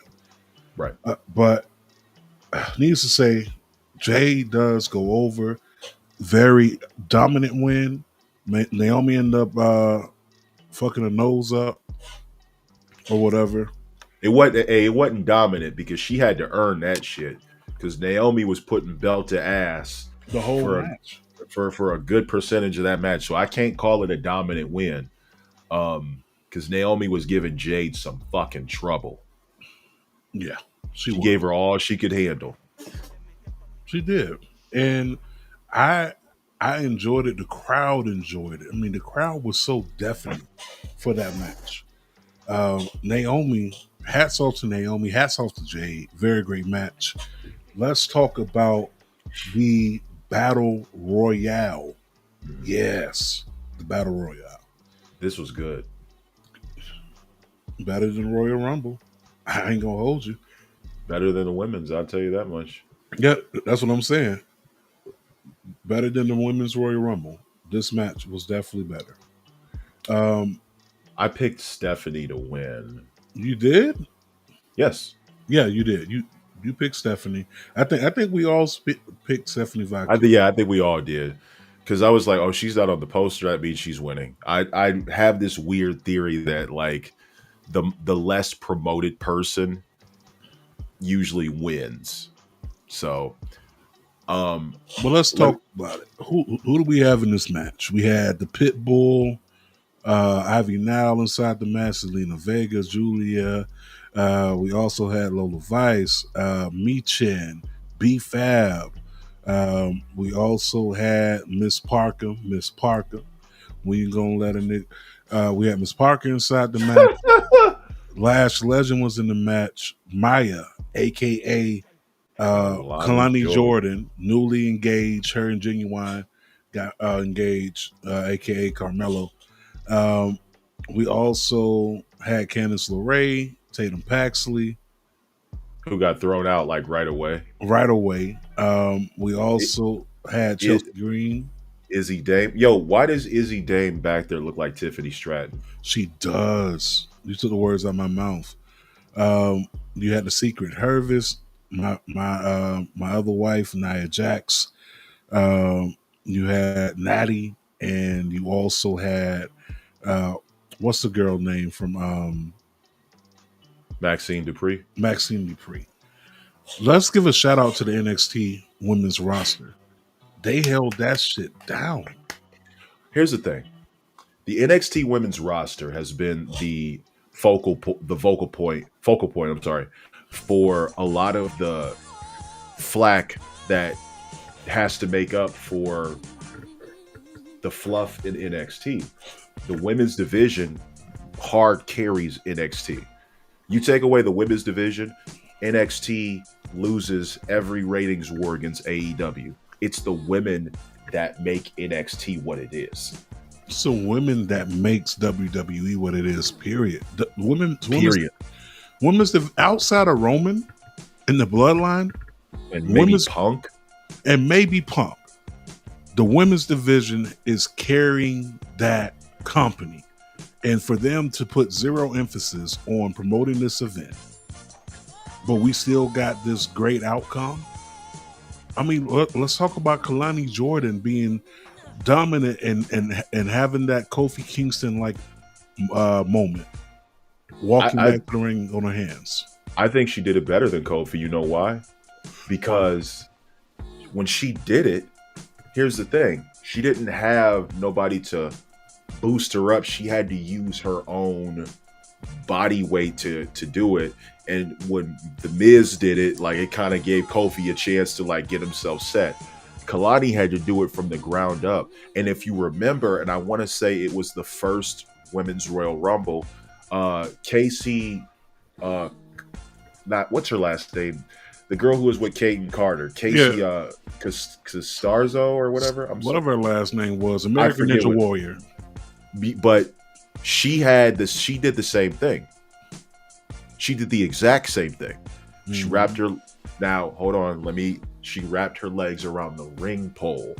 Yeah, make sure you say ring pole. I don't want nobody getting the wrong idea that she wrapped. Catanzaro. Yo, thank you, Queen Steph Hardy. Yo, there's my inspiration right there.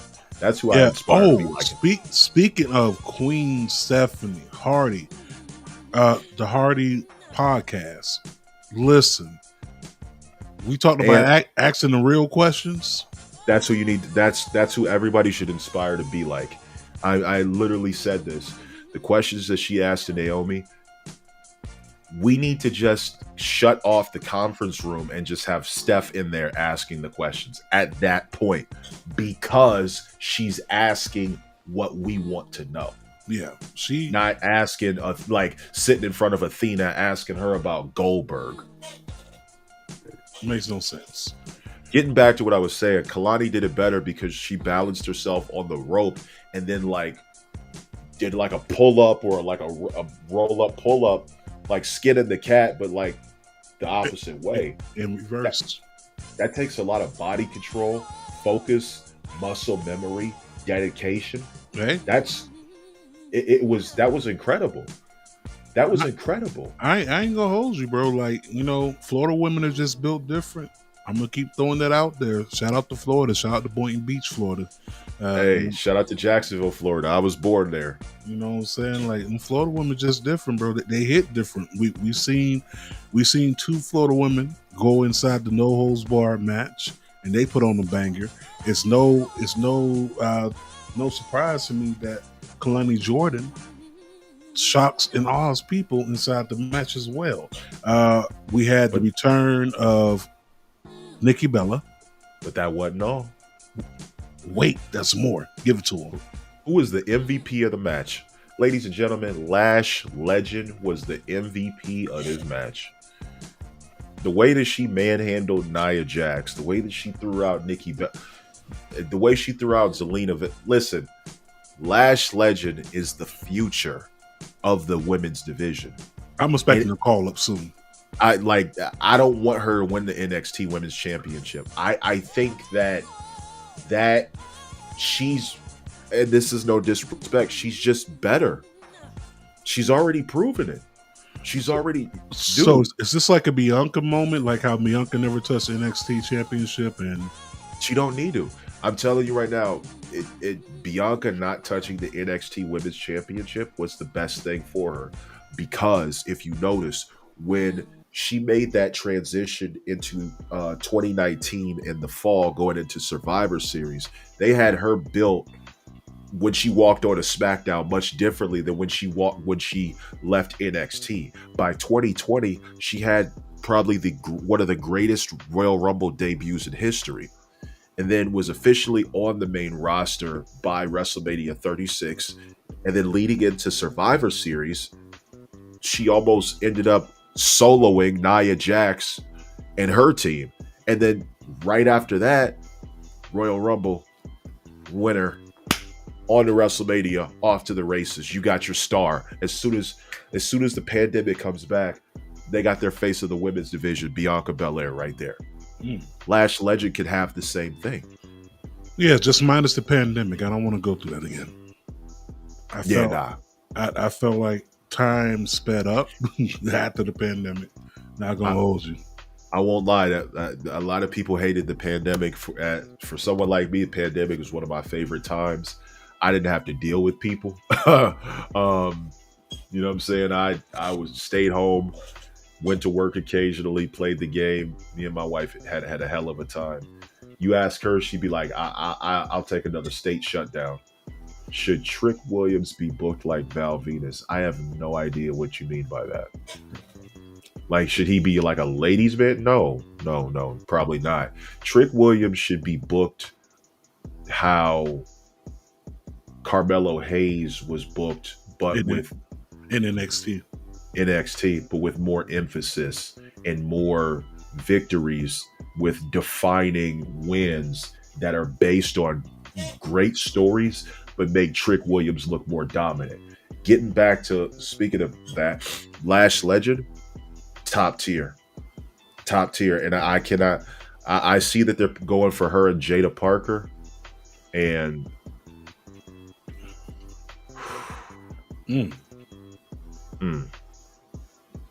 Go ahead, JT. Yeah, listen, I'm with you. That's no bread, no water, just meat. I'm trying to tell you.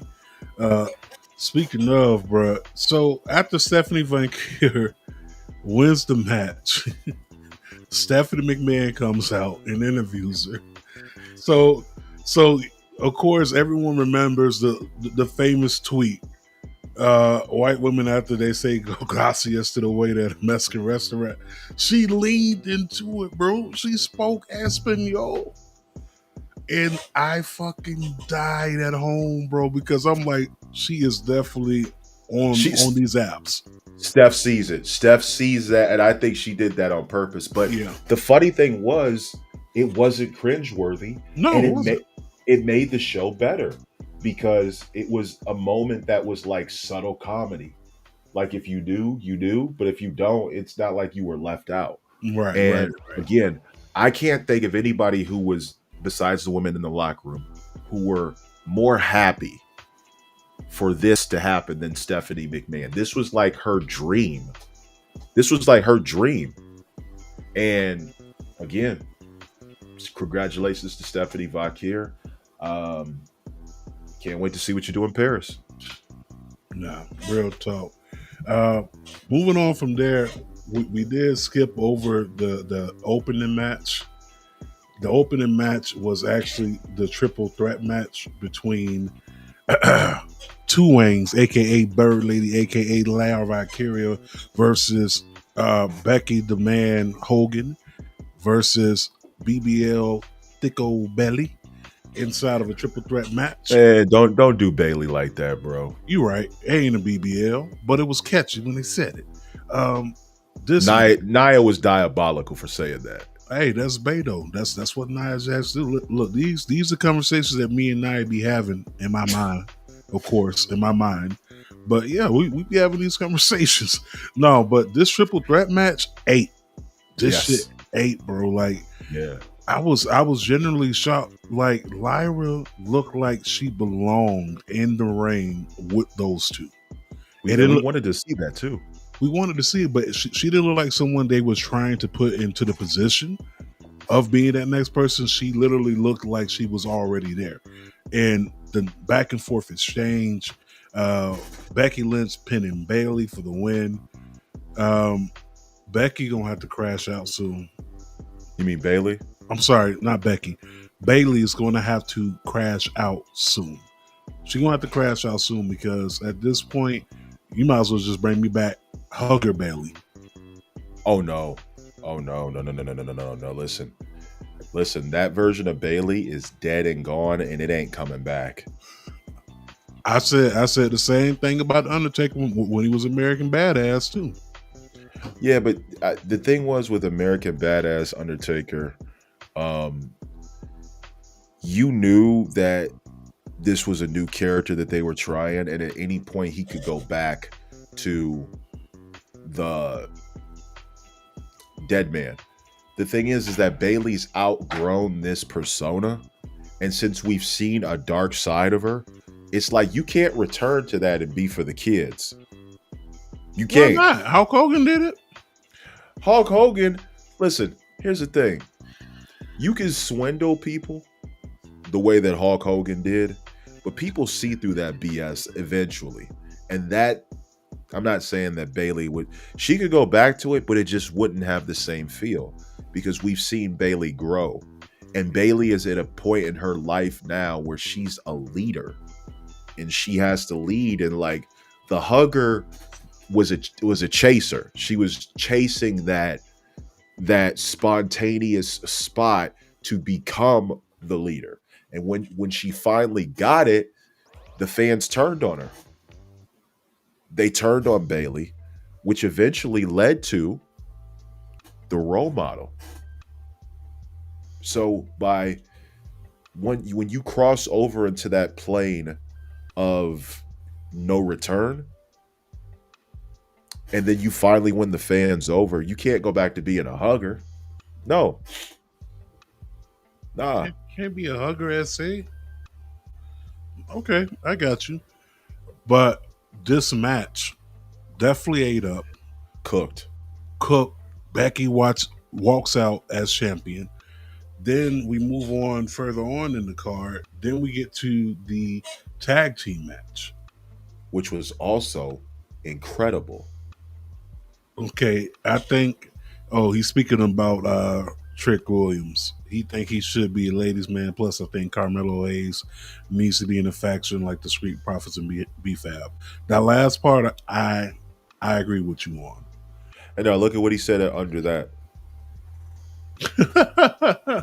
The system looks like a jazz saxophone musician. Hey, yo. Yeah. And listen, bro. He said what he said. So better start learning how to play the saxophone.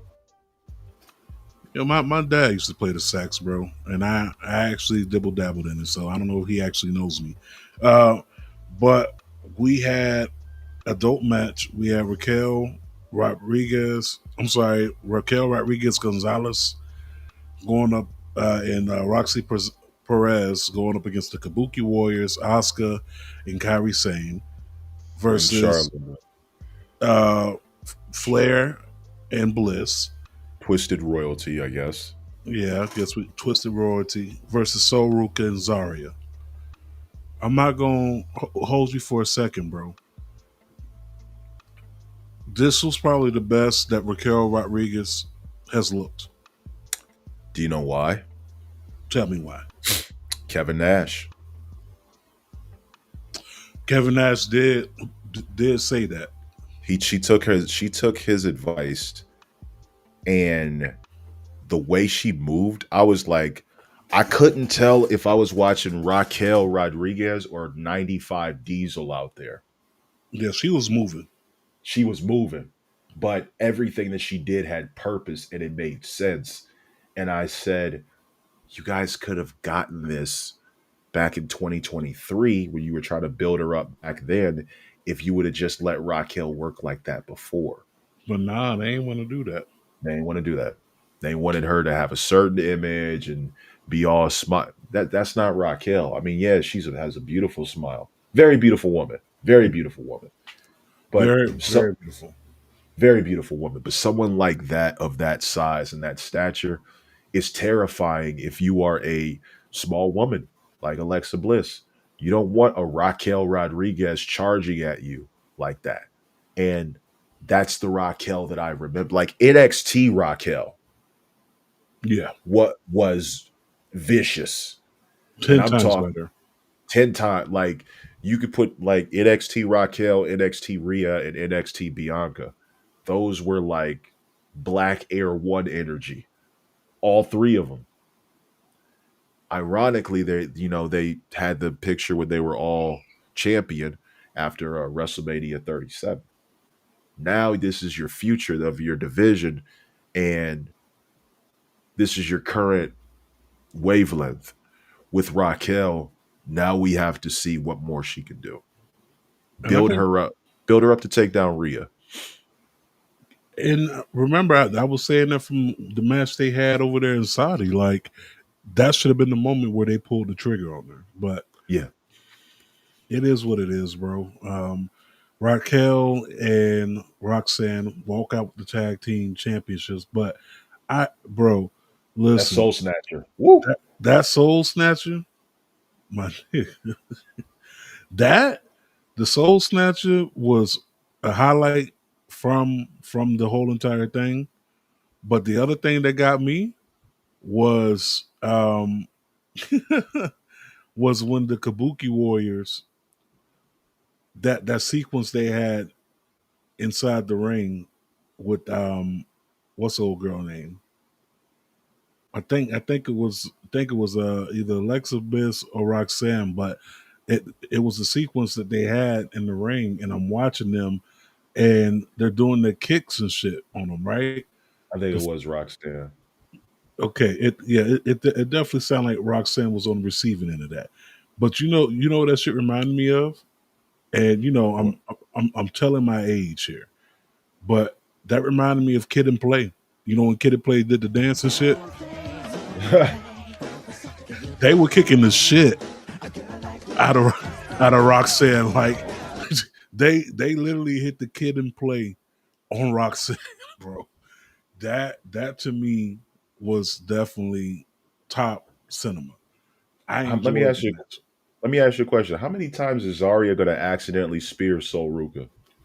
I don't know, but for me, like if we homies, right? Okay, the first mishap, all right, we'll let that slide. The second mishap, you pushing it. The third, we got to square up. And they like on number 4 or 5 at this point. Yeah, ain't no way it's an accident every single time. Like this reminded me when Sammy was haluva kicking everybody in the bloodline.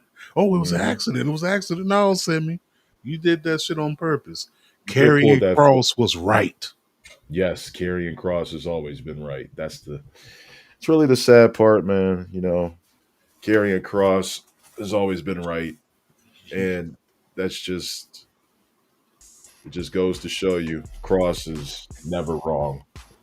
Even when he's wrong, he's right. That part. Um, but they retain the titles, and we move on from there.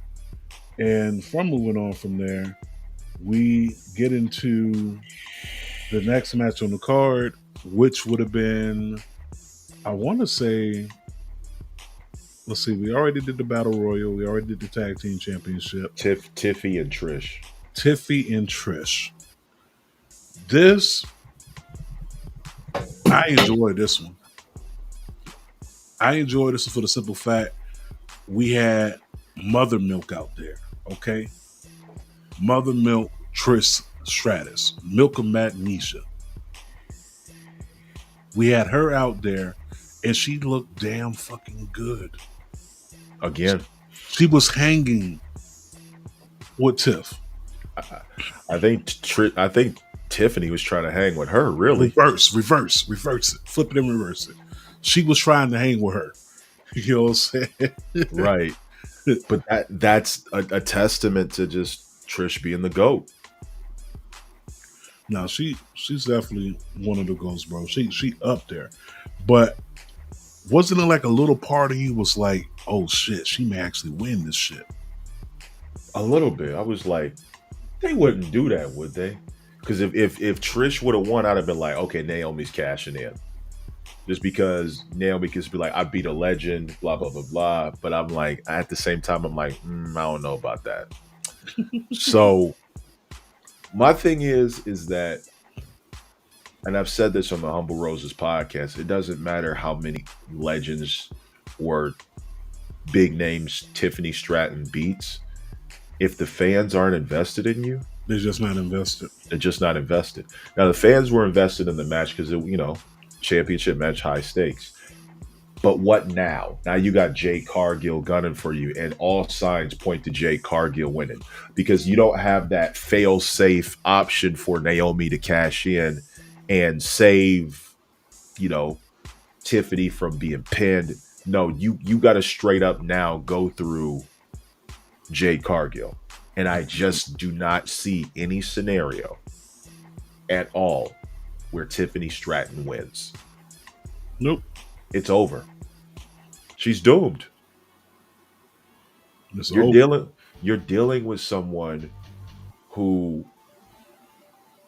like, if we're being completely honest, Jade is going to rip Tiffany apart. It'll be a competitive match, but when Tiffany gets jaded, it's over. It's a done deal. Close casket, zip the body bag up. It's done. And when Tiffany loses, then we're going to see what she's made of.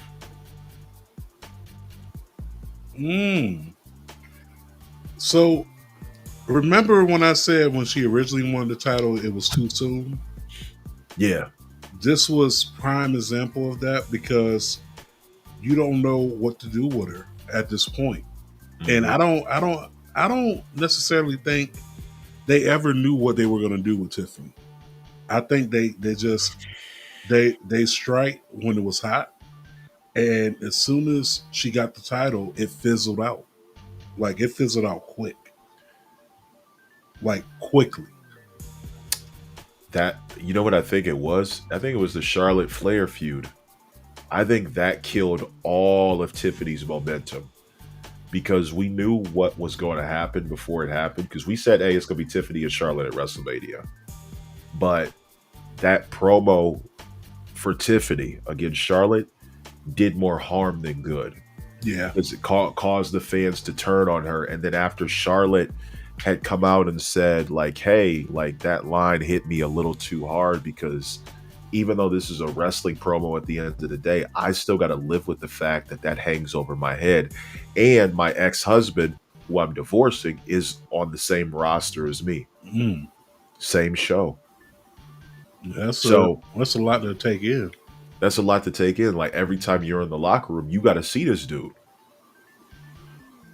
Man, that's kind of like on Soul Food when Miles and Terry had to see each other.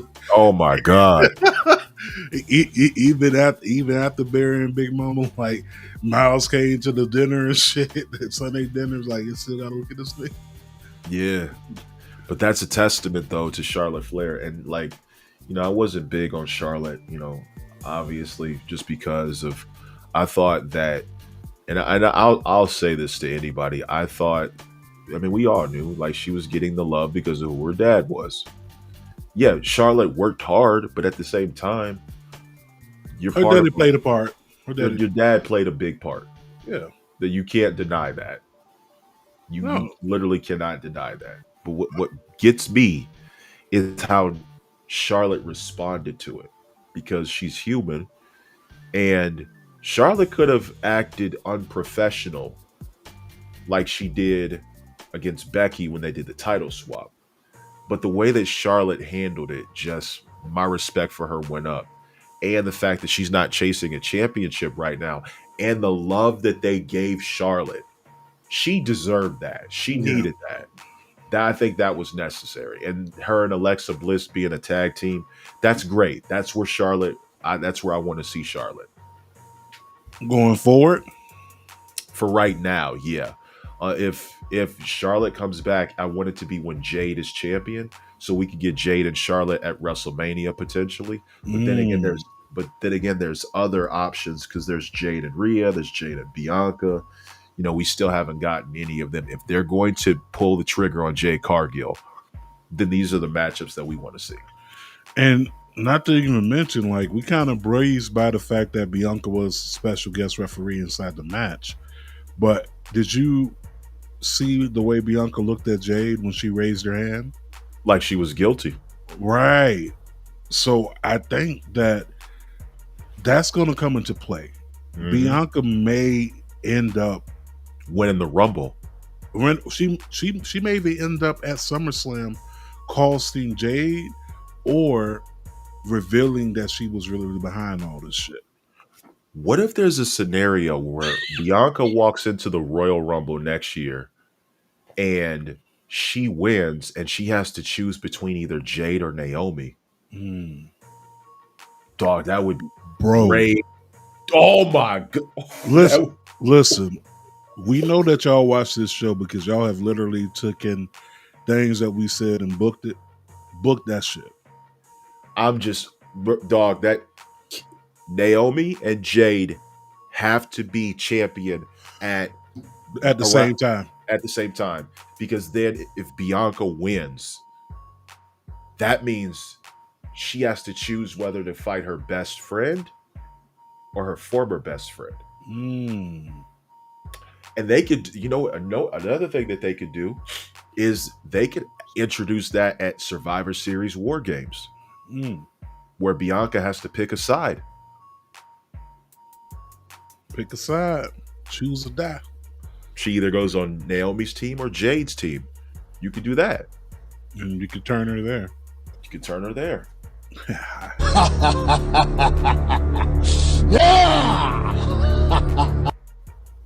Yeah.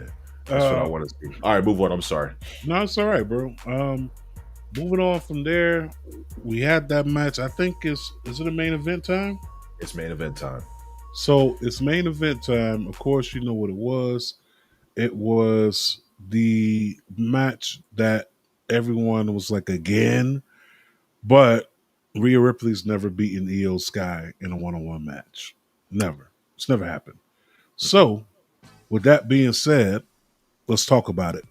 Let's get to it. I've been waiting to talk about this. So this match, by God, had to be a work of art, a masterpiece, a Picasso. A match of the year candidate. Another match of the year. Bro, the standing ovation they got, even after what happened. Bro, I'm watching Io Sky jump off the fucking balcony like she Rob Van Dam. And as I'm at home, bro, and I'm watching this, and I'm like this.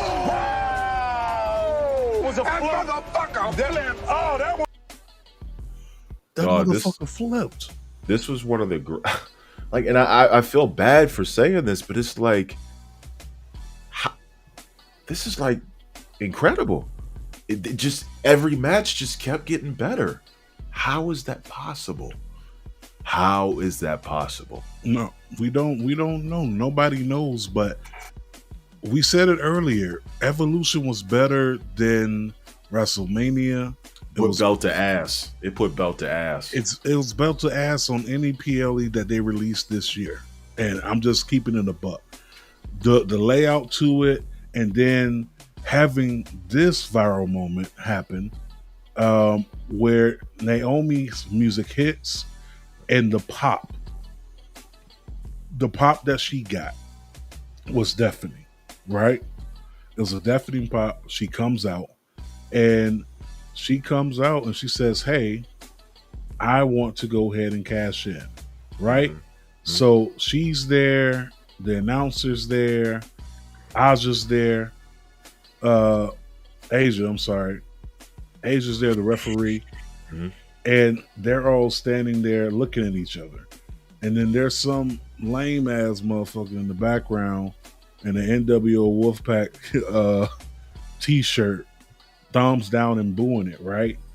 First of all, if Kevin Nash was there, Kevin Nash would have snatched that shirt off quicker than T.I. snatched the chain off of Lord London. Okay? I got that shirt too, and I'm gonna tell you right now, I'm pretty sure that dude wanted Rhea Ripley to win. He did.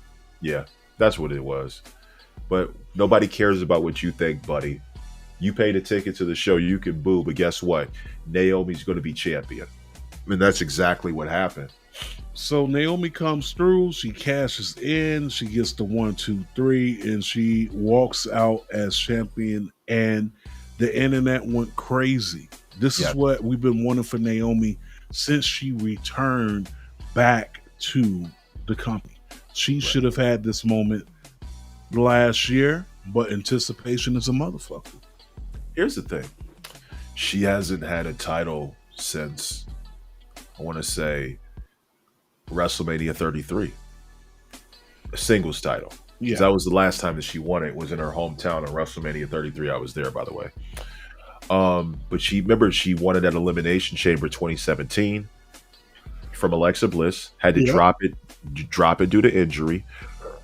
Rehabbed her knee. I was able to make it back the following PLE. I want to say there was maybe a fast lane before that. I might have been tripping. But she made it back to WrestleMania. And then she won the title again, tapping out Alexa Bliss, and then didn't drop it till SummerSlam in 2017 to Natalya, from what I remember. Up until that point, she wasn't holding any championships. Like, we thought she was going to win the Rumble a few times just because, you know, she always had the crowd no matter what. Thing is that now Naomi's champion, and I just don't feel like, I personally, this is some of her best work. I just this is her best work so far. I don't understand why we couldn't have gotten this in 2015. That's the real question. We could have got this in 2015, 16, 17, 18. It's been sitting there. It's been sitting there since FCW, honestly. She was the FCW's Divas champion, by the way. Mm-hmm. Like, everything about Naomi says star and attitude. She would have thrived if they would have gave her the opportunity. But now that she has the ball, I don't want to see her lose that title. I want Naomi to keep that title up until WrestleMania or up until another SummerSlam next year. I ain't gonna hold you, bro. I kind of feel like she gonna drop the shit at Clash in Paris. Probably to Stephanie. That's the way it's looking, and I don't want that for her. But the way they milking Stephanie right now, Valkyria, I think that's more of a reality than a non-reality. I hear you. Unfortunate, but it's more of a reality. I see it happening. I don't want it to happen. I don't think anyone wants to see that happen, because it's like, what was the reason for having her cash in just to have her drop the title, less than a month later? Right. You know what I'm saying? So I don't know. I'm hoping for continued success for her with the title. I think that's what everyone wants, but we shall see. But yeah, you touched on it, bro. You touched on it at the press conference. Triple H really, he was kind of leaning away from giving them their full praise. Like, he gave them praise, don't get me wrong, but I just didn't feel like just do. You know what I'm saying? Like, I kind of felt like he could really hype them up a little bit more instead of going into the bag of, we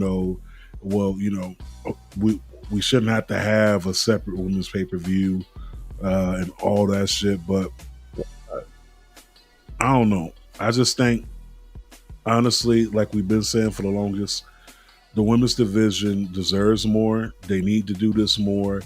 And we need to have more moments like this. We need more evolutions. We need something centered for the women, because they literally have carried this whole entire company.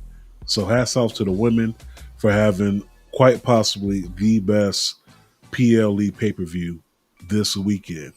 If I'm ranking it, it's A+. But if I'm ranking it over what we had to deal with this weekend, Evolution at number 1, All In at number 2, ROH at number 3, SmackDown at number 4, and SmackDown number 4, NXT somewhere in the bottom. Somewhere in the bottom, bro. Saturday night's main event doesn't even make the list for me. Matter of fact, Saturday night's main event is probably at the bottom. Yeah, that should never happen. And here's the thing. The problem is that it took Vince McMahon and Stephanie McMahon to give WWE the Evolution pay-per-view.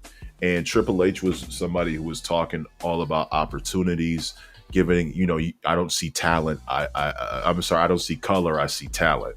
Well, if you see talent and the women are the talent, give them the PLE so that they can display it.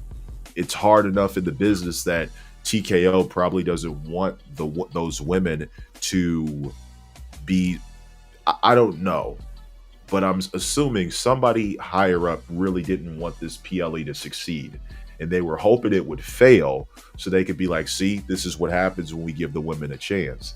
But since that plan backfired, now I feel like they've been backed into a corner where they have to acknowledge that. But they'll try to sweep it under the rug.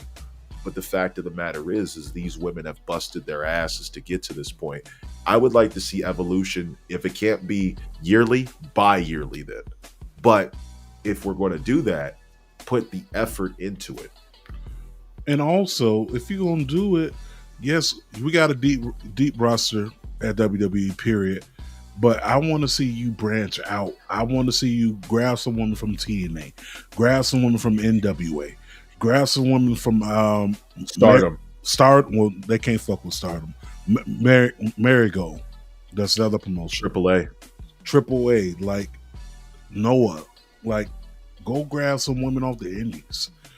I really want to see this to be something big. I mean, hell, if WrestleMania could be 2 nights, I believe you could do a women's PLE 2 nights, bro. I'm just gonna throw that out there. It's too much talent out there not to be highlighted. You know what I'm saying? But hats off to the women. We had to take our drunken asses the next day to Monday Night Raw.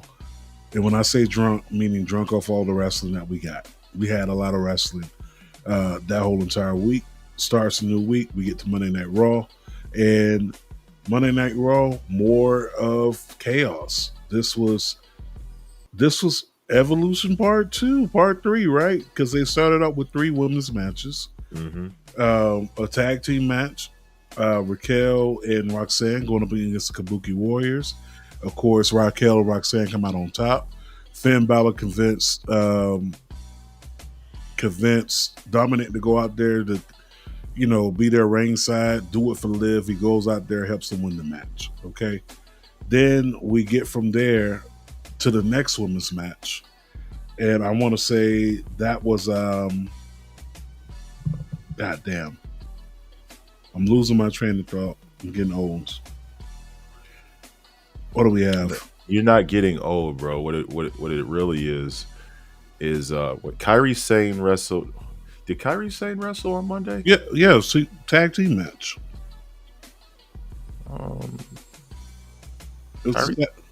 Kairi Sane wrestled she wrestled a tag team match. Nikki and Chelsea Green. That's what it was. Nikki and Chelsea. Nikki and Chelsea. Chelsea Green and Nikki look good together in the ring.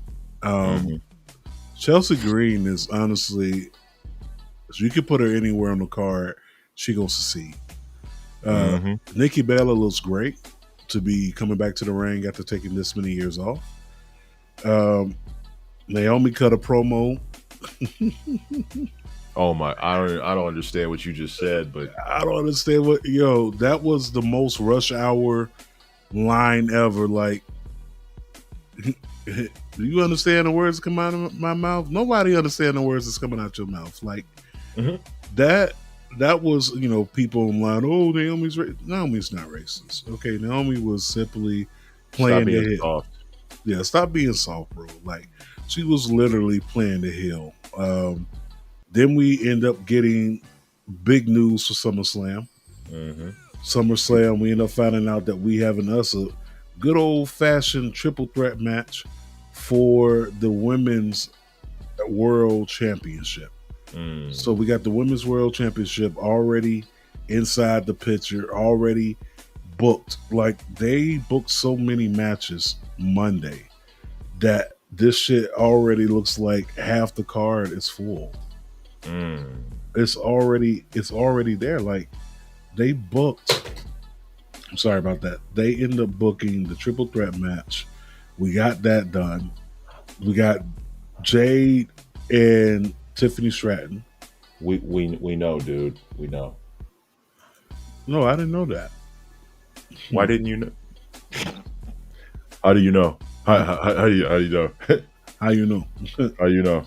No, but that, to see that we already have these matches booked already, and we not even at SmackDown yet.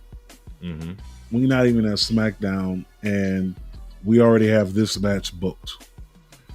So that's going down at SummerSlam. Also, they had a number 1 contenders match between Bayley and Lyra Valkyria. Lyra comes out on top. Now we got Lyra and Becky for the IC Championship. That was another great showing. And then we get to the promo from Gunther. And then we get on to the gauntlet match where,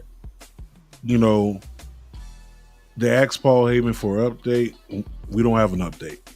And then, of course, we found out he was on the Rich Eisen show today. He says could be 2 weeks for me to go get an MRI. So we don't know if he really hurt. But Braun Breaker runs through everybody from Penta, from who was up next? I Penta, didn't, Jay Uso. I didn't catch the main event because I had to go to sleep right away. No, I got you, fam. I got you. So it was Penta. It was It was Penta, Jay and Uso. I know Punk ended up getting the dub. Oh, Penta, LA Knight, Jay Uso. What got me was Jay Uso mid-match, right in the beginning of the match. Right in the beginning of the match, after knocking Gunther down, he goes to yeeting all over the place. Yo, that's when you need you a Jadakiss. You need someone to reel you back in. You need them to be like,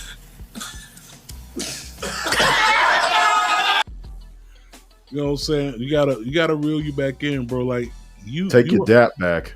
Take your dap back. Look at like, come on, man. You gotta chill. Like, bro, this is for the number one contendership for the championship. You could have saved that eating for later. But he runs through all of them. CM Punk comes out. CM Punk is up winning the match. And now we have Gunther versus CM Punk at SummerSlam as well. Gunther is going to chop CM Punk's chest into ground beef. But I love Punk, but he's going to have to pull out a miracle because this is a new version of Gunther. This is the Gunther that would have taken Jay out at WrestleMania 41, but I don't know which version. I think Walter showed up at WrestleMania 41. That's who I think showed up. I think Walter showed up. I'm gonna still go with Punk anyway, just because I think Punk is due for a world title run, and I think that if we're going to have Seth cash in at maybe WrestleMania and steal Punk's title, that would be dope. I also have a weird scenario where Punk loses, but this is not going to make sense. But bear with me. We go past WrestleMania, all that. We get to Money in the Bank. Let's say there's a Money in the Bank match, but Seth hasn't cashed in his yet. Punk wins Money in the Bank, becomes a 3-time winner. And then let's say that right after Seth finally uses his briefcase to cash in. Oh, snap. Black Wrestling Podcast pulled up. Yo, shout out to the GOATs. The GOATs is here. Yeah, I put that out there. There's a reason why I called them the GOATs, okay? What they have done for the IWC, Black Wrestling, period. This is why they are the GOATs, okay? We aspire to be like them. The BRP, every year, highlighting brand new wrestlers that you didn't even know about. This right here is why they are the GOATs. They put us on. They put a lot of people on. They put me on to people I haven't heard of before. And the thing is that without them, there is no us. No, not at all. There is no us. And that's a testament to the work that they've put in. I will defend them with my very being because that's what they do. They show the love, they show the respect, they show the admiration. The sad part is that we need to support them.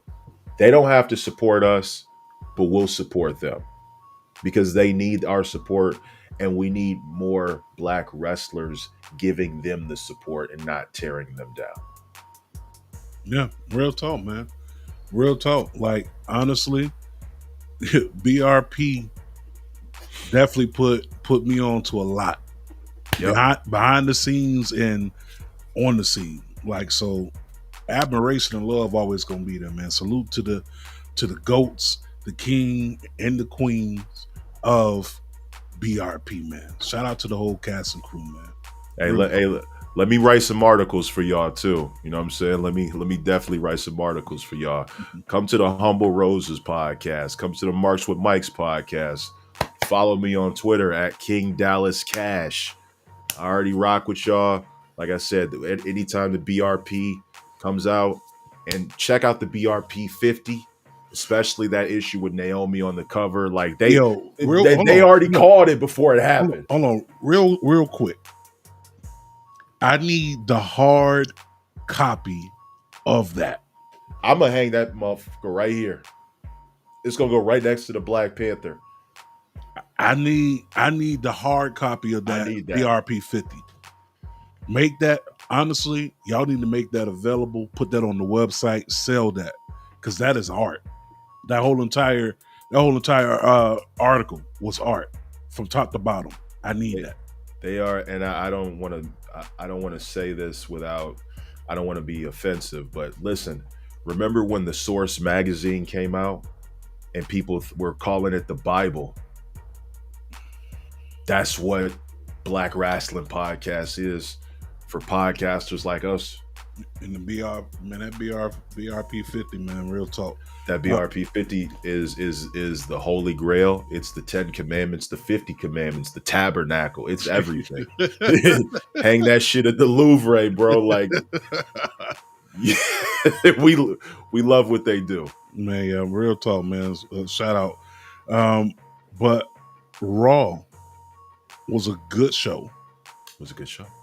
Very good showing. We got the NXT. Oh.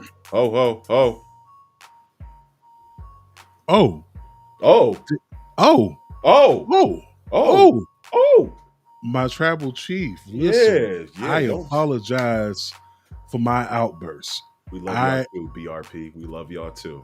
Man, listen. I apologize for my outburst. I cannot move on from Monday Night Raw from talking about the loudest pop that I have heard since CM Punk returned. Are you No. You're wrong. Because we were both there when this happened. Yeah, we were. What are you forgetting? SummerSlam. Thank you. we were both there, okay?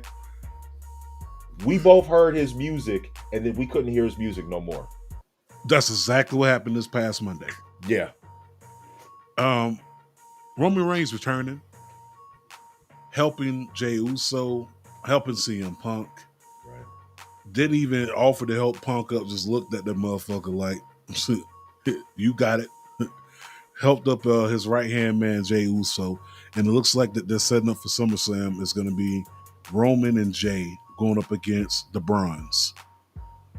Braun Breaker and Bronson Reed. They need something for Roman to do. Yeah. So that I can't wait to see. That was quite possibly one of the best returns. Shout out to Roman Reigns with the Deion Sanders on the Pride Times. Yeah. You know, he came out there, man. He showed out. NXT, real quick. Just run through this shit as quickly as possible. Watch out for Jasper Troy. Don't watch get blind. Yeah, Jasper Troy is on a rampage, bro.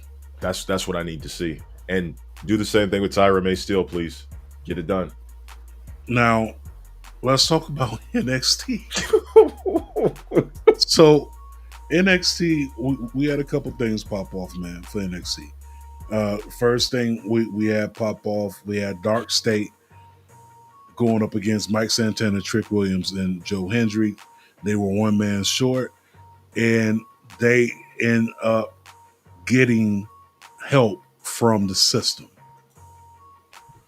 which I didn't think that would happen because the system has been beefing with Joe Hendry for the longest, and Mike Santana. You know what I'm saying? Wow, a system helped out the white man. What a shocker. But what a shocker. What a shocker. My bad. These white men are dangerous.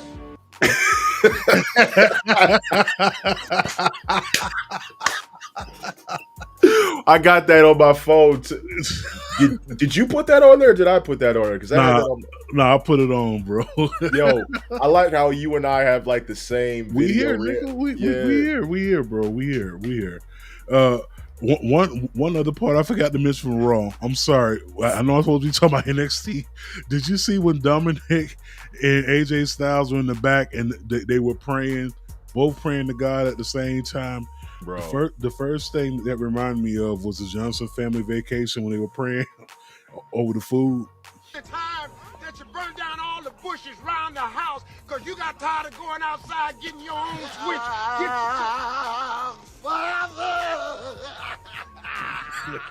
Need I have to remind Mac while Mama's standing here that he Get one that had her inside the house doing the nasty and got that stain on Mama's good quilt, and that's why she couldn't get it out.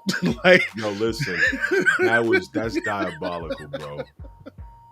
But yo, this is comedy. We're getting entertainment from AJ and Dominic, and if you think about it, like SummerSlam is going to be something to remember between those two because it's like, damn, bro, like I don't know, man. Dominic is just entertaining. Dominic could lose 1,000 times, and I don't think it affects him any way, shape, or form.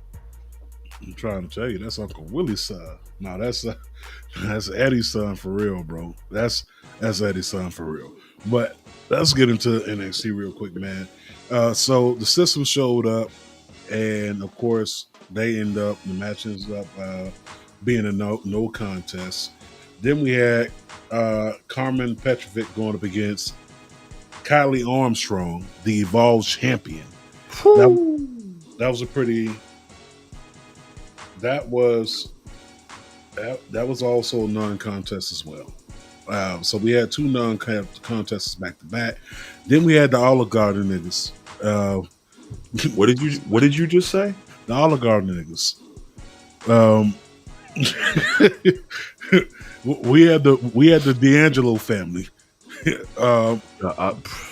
No, shout out to Dom from Power Bum. Just was the one that domed them the Olive Garden niggas. But we had them going up against each other in the triple threat match. Tony B comes out on top, leaves his hat on the ring post. I don't know if this is going to be a call-up for him soon, but I think Tony B has done everything he could do in NXT besides just the NXT championship. And the funny thing is not every person in NXT needs to be NXT champion.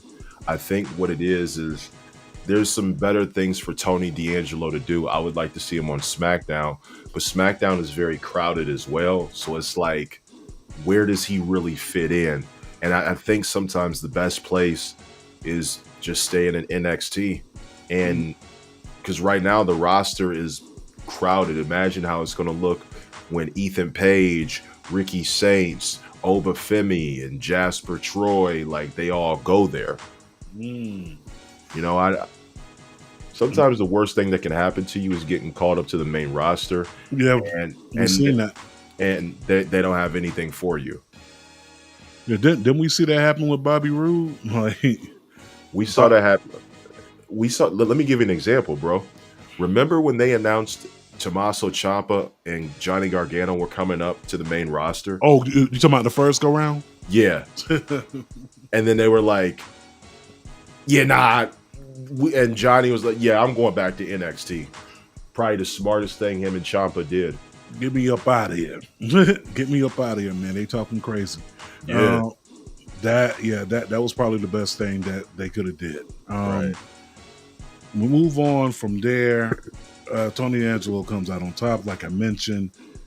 Fatal Influence versus Marsha Slamovich, Sol Ruka, and Zarya. This is the first time Marsha Slamovich made an appearance on NXT. Real quick, let me read this coming from the homie Ray Sean. He says TNA and NXT needs to have a Survivor Series match. We got time to build for that. I agree. And I think if they're smart, they should go that direction. But let's talk about this. Marsha Slamovich looked absolutely amazing. They come out on top. They get the W. Guess what? More women ruling NXT. Literally, shocker. So they had a good payoff because they're preparing for Slammiversary. Let's get into it. Before we do that, let me just run down what happened on AEW real quick because I don't want no one saying, "Oh, you did talk about AEW." Like, shout out to Cal 9000 for following me. Yo, I was not expecting that. Previously on Complex in the Ringer. Wow. yeah. Hey, the brother does his work. The brother does his work. And Black Wrestling Podcast just Black Wrestling just followed us and they just retweeted it. Oh my God. What? Man, told you, man. Nothing but love for those people over there, man. Man, So that's the greatest thing ever. Hangman Page. Hangman Page opens up the show, comes down with the title, and I would be remiss if I did not say, and I put the tweet out there, I said that Hangman as AEW champion just feels right. It does. It was either that or more of Jon Moxley. At this point, Big Boom AJ as AEW champion would have felt right. Damn, Big Boom. Here's the thing, I'm a pull for Ohio wrestlers. I'm a pull for Jon Moxley, but I feel like he's given a lot of viral moments on throwaway shows. Like what happened between him and Edge with Spike, that happened in no disrespect, in Nebraska. Can you name me one match from that card besides that?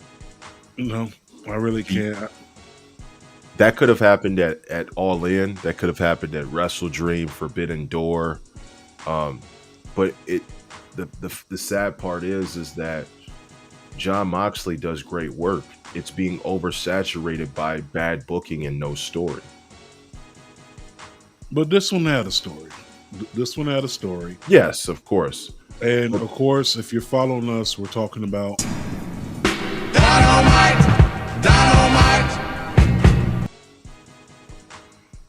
But let's talk about it, bro.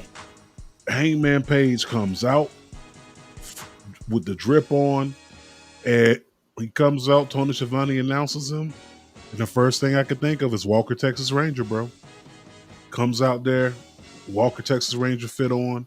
He says, "I am the fucking champion of the world," and he meant that, and you felt that. Mm-hmm. And that was a great segment. What I did not like,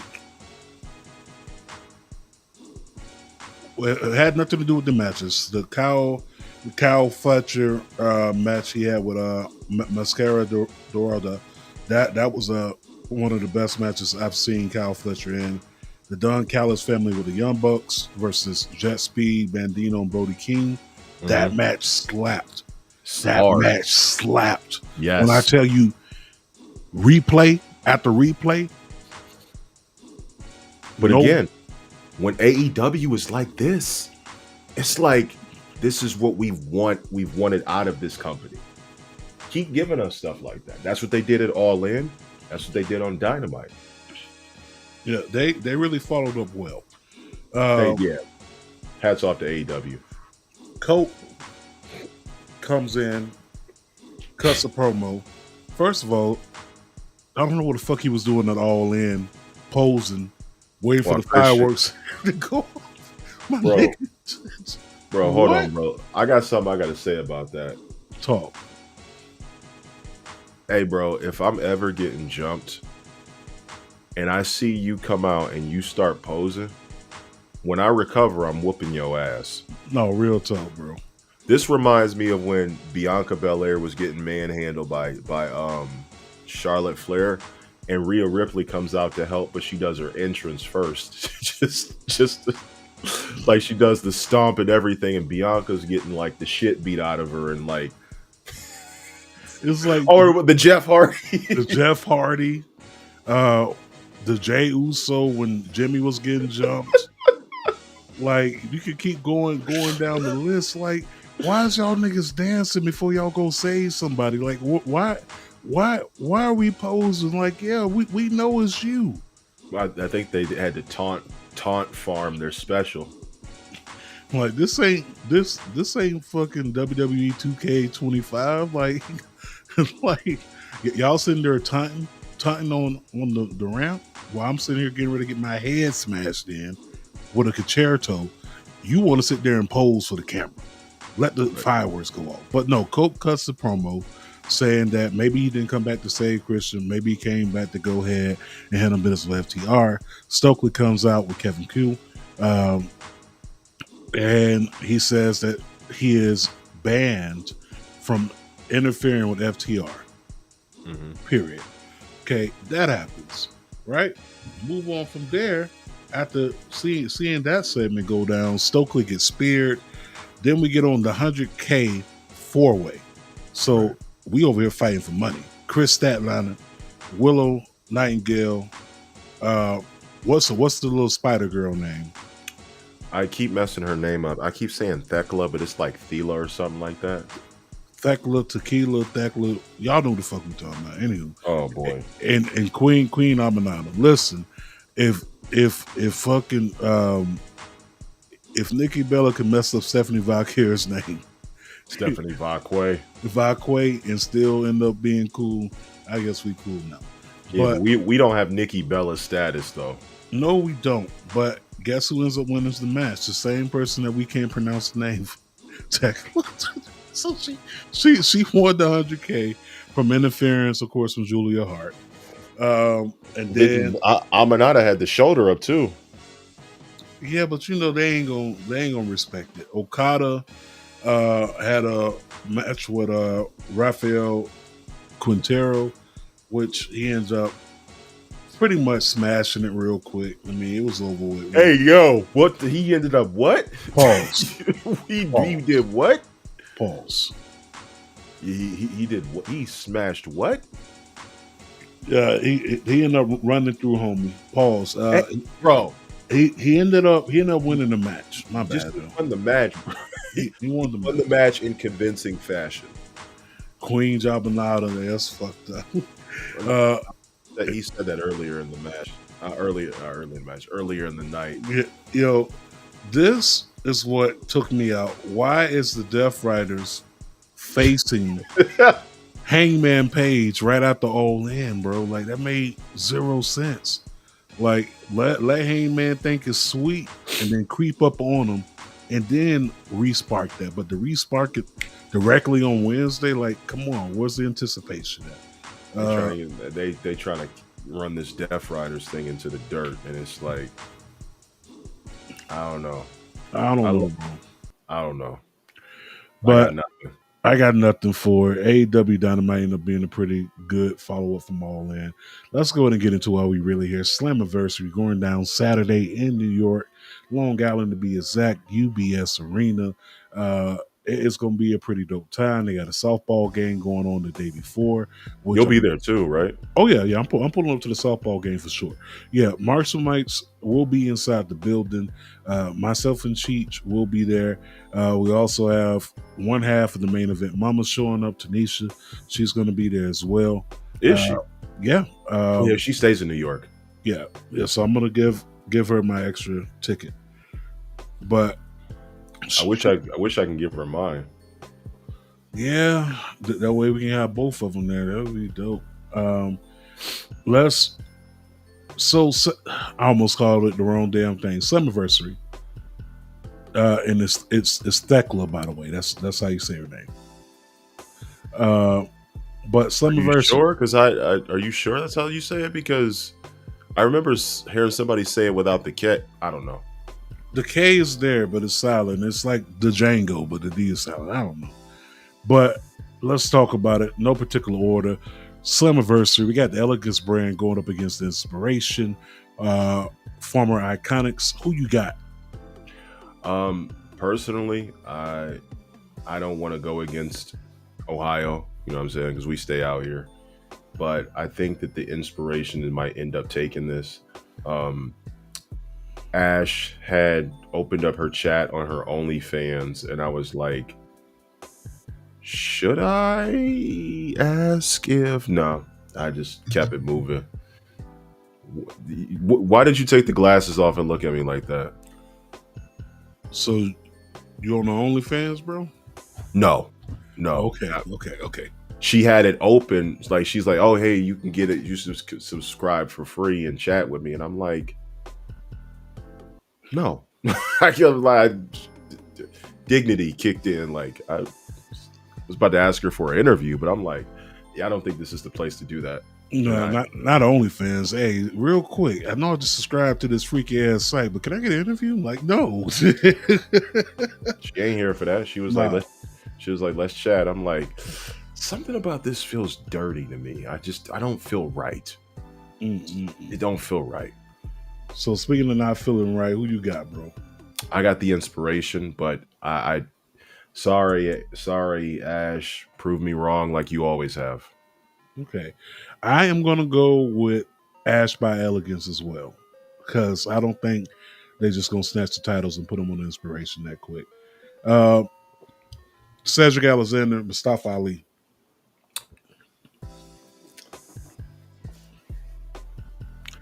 Passenger 57, always bet on black. I'm going with Cedric, but you also got to look at what Tasha Steelz may come into a factor. I love her. I love her. That's Boricua Mami over there, bro. Love her. Man, cool as hell. Energy is always up and vibrant. She's perfect. Yeah. I mean, bro, the girl walked by you and it's literally like you remember like the Looney Tunes, they'll smell some good food and they go to floating and shit. Like that's her aura.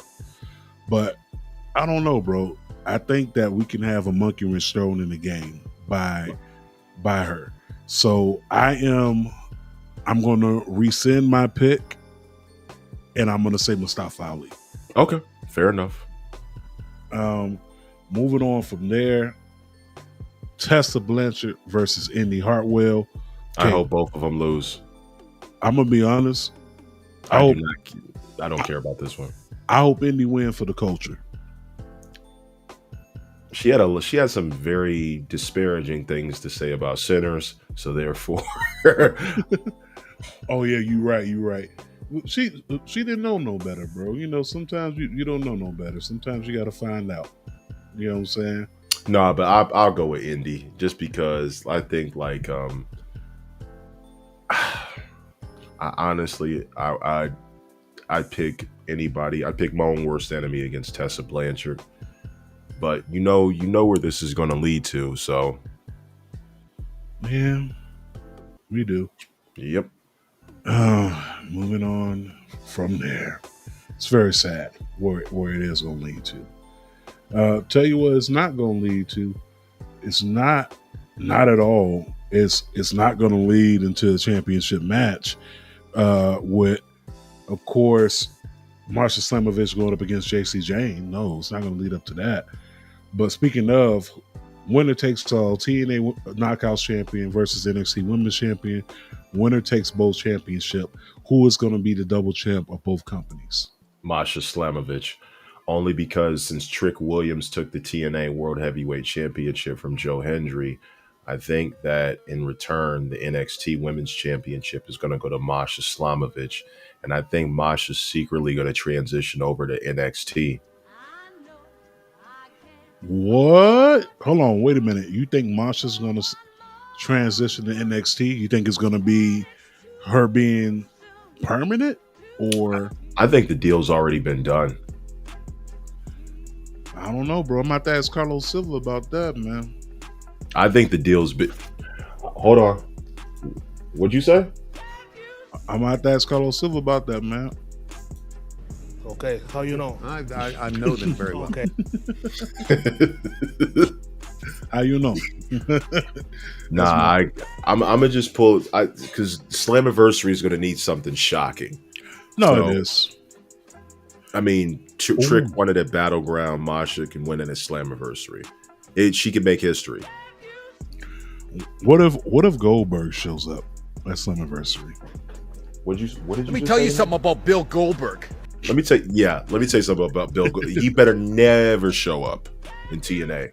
I don't even want to see Goldberg in CMLL or Triple. I don't want to see him nowhere. Lord Jesus. I want him behind the barricade as a fan watching. Okay, let's talk about this fatal 4-way ladder tag team match. Okay, you got the Rascals, the Nimbus, the Hardys, First Class, four good brothers, four teams of good brothers. This is gonna be tough, right? Part of me, because of what I watched on TNA tonight, with the Hardys saying if they don't win, they may hang it up. Right? So the feel good moment would be the Hardys winning, but the heel in me wants to see First Class. First Class. Yeah. First Class. My brain and my heart say First Class. Give it to the best AJ TNA's ever had. That we interviewed on this show. Right here, go check it out on the Coach Class Network YouTube. AJ Francis 1 of 1. That's what you type in. He'll pop right up. Yeah, pop right up. I got First Class. First Class. Okay, unanimous. Okay, we got this triple threat match. TNA World Heavyweight Championship. Joe Hendry, Mike Santana, the challengers. Trick Williams, the champion, who laid out a diss song, cooking up the whole roster today. Incredible. Yo, shout out to Trick, bro. He getting better at this shit. I ain't gonna hold you. But I don't know. So who do you got walking out as the winner? Surprisingly, Mike Santana. You got Mike Santana? Yeah, I feel something's there with Mike, and I feel like he's ready to carry that weight on his shoulders. I'm not upset if Joe wins or if Trick wins, but I just feel like there are bigger and better things for Joe Hendry. I feel like anything that he's accomplished in TNA, there's nothing more he can do at this point with TNA. No, it's really not. The next thing is, like, he wrestled Randy Orton at WrestleMania. What's bigger than that? Nothing at all. If you're the TNA champion, World Heavyweight Champion during that time, and you wrestled Randy Orton at WrestleMania, and you lost, but you still accomplished it, what more can you do in TNA? Really, only way is up. I feel like TNA is getting a nice little check. I think Joe Hendry is going to eventually transition over to WWE, and we'll see Joe on the main roster. But again, I wouldn't rush it, but I will say TNA is making a lot of money. They're making so much money doing this. I am so proud of what TNA is doing. Yeah. Shout out to TNA. Real quick, 2 matches that we forgot. They booked this one tonight. Dark State going up against the System and Matt Cardona. So Dark State. You got Dark State? Yep. Okay. I'm gonna go with the System and Matt Cardona. It'll be a landslide victory. Dark State is on some other shit. This is how the Nexus should have been booked. Yeah. And then the other thing was Moose and Leon Slater for the X Division Championship. Probably Leon Slater. So you think this is Leon Slater's defining moment? It has to be, because what are we going to do for Moose at this point? Because Moose doesn't really have nothing else to prove, honestly. No, let me see. AJ Styles.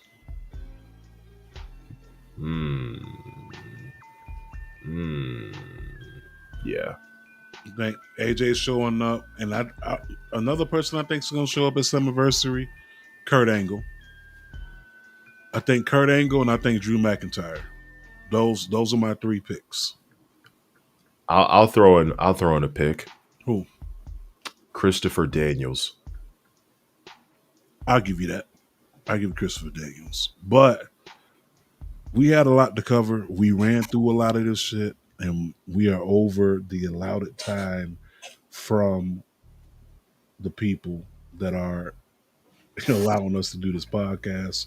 Mm-hmm. So with that being said, I think it is around that time. It's 1:11 right now. Yeah, bro. I got to be to work in a little bit. So me too, and I don't want to be late, but damn. Yeah, I mean that's what happened when you're talking wrestling. So with that being said, Real simple, B. It says wrap it up. Wrap that shit up, B. listen, I want to thank y'all for tuning in, listening, doing all that good stuff that y'all doing, following, making sure that y'all subscribing to the pages. I'm gonna thank y'all for that, man. Real talk. I want to take the time right now to tell you this real quick. As I always leave off with the show, I leave this message. I let y'all know this. I let you know that too much negativity can have you unbalanced mentally, physically, emotionally, and spiritually. Spread more positive vibes. It's very easy. It's very easy to build someone up than it is to tear them down. Think about the logic of that message, right? It could be easy giving someone a good compliment, doing a good gesture, opening the door, letting someone over in traffic, paying it forward, giving them good advice. Go to whatever.net, get that positive vibes only apparel. You ain't got to get it for you, get it for someone who may be going through something, right? Also, mental health is wealth. Protect your mental health. I promise you're going to be rich, not financially, but rich mentally and emotionally. Once they start affecting this, it affects this. Protect that mental health. Also, said it for the last few weeks, I'm going to keep saying it. Stop being afraid to take a shit at work. Ask yourself something before you clock out every day. Did I take a shit today at work? Did I shit on these motherfuckers on daytime? Take a shit at work. Stop being scary. Get paid to shit on motherfuckers. How about that shit? Get paid to shit on niggas. And with that being said, y'all, we love y'all. Want y'all to enjoy Slammiversary going down this Sunday. Make sure you go ahead and watch it, get the pay-per-view. For those of y'all who traveling out there to Slammiversary, pray y'all have a safe trip. I'll see y'all out there. But with that being said, we love y'all. Be easy. And happy birthday to Just, who's celebrating his birthday this week, all week, downtown Chi-Town. Want to send a big rest in peace to Robbie from City High. Didn't even know, but I'm seeing on Twitter that Robbie from City High passed away. So R.I.P. Man, R.I.P. And want to send a big speedy recovery to Nessa, Humble Roses, godmother. Wish you a speedy recovery. Yes. And prayers out to everyone who needs it. But we love y'all. Y'all be easy. And on that note, if Just was here, he would tell y'all konnichiwa, bitches. But on that note, we just gonna go ahead and say deuces, ooses, peace.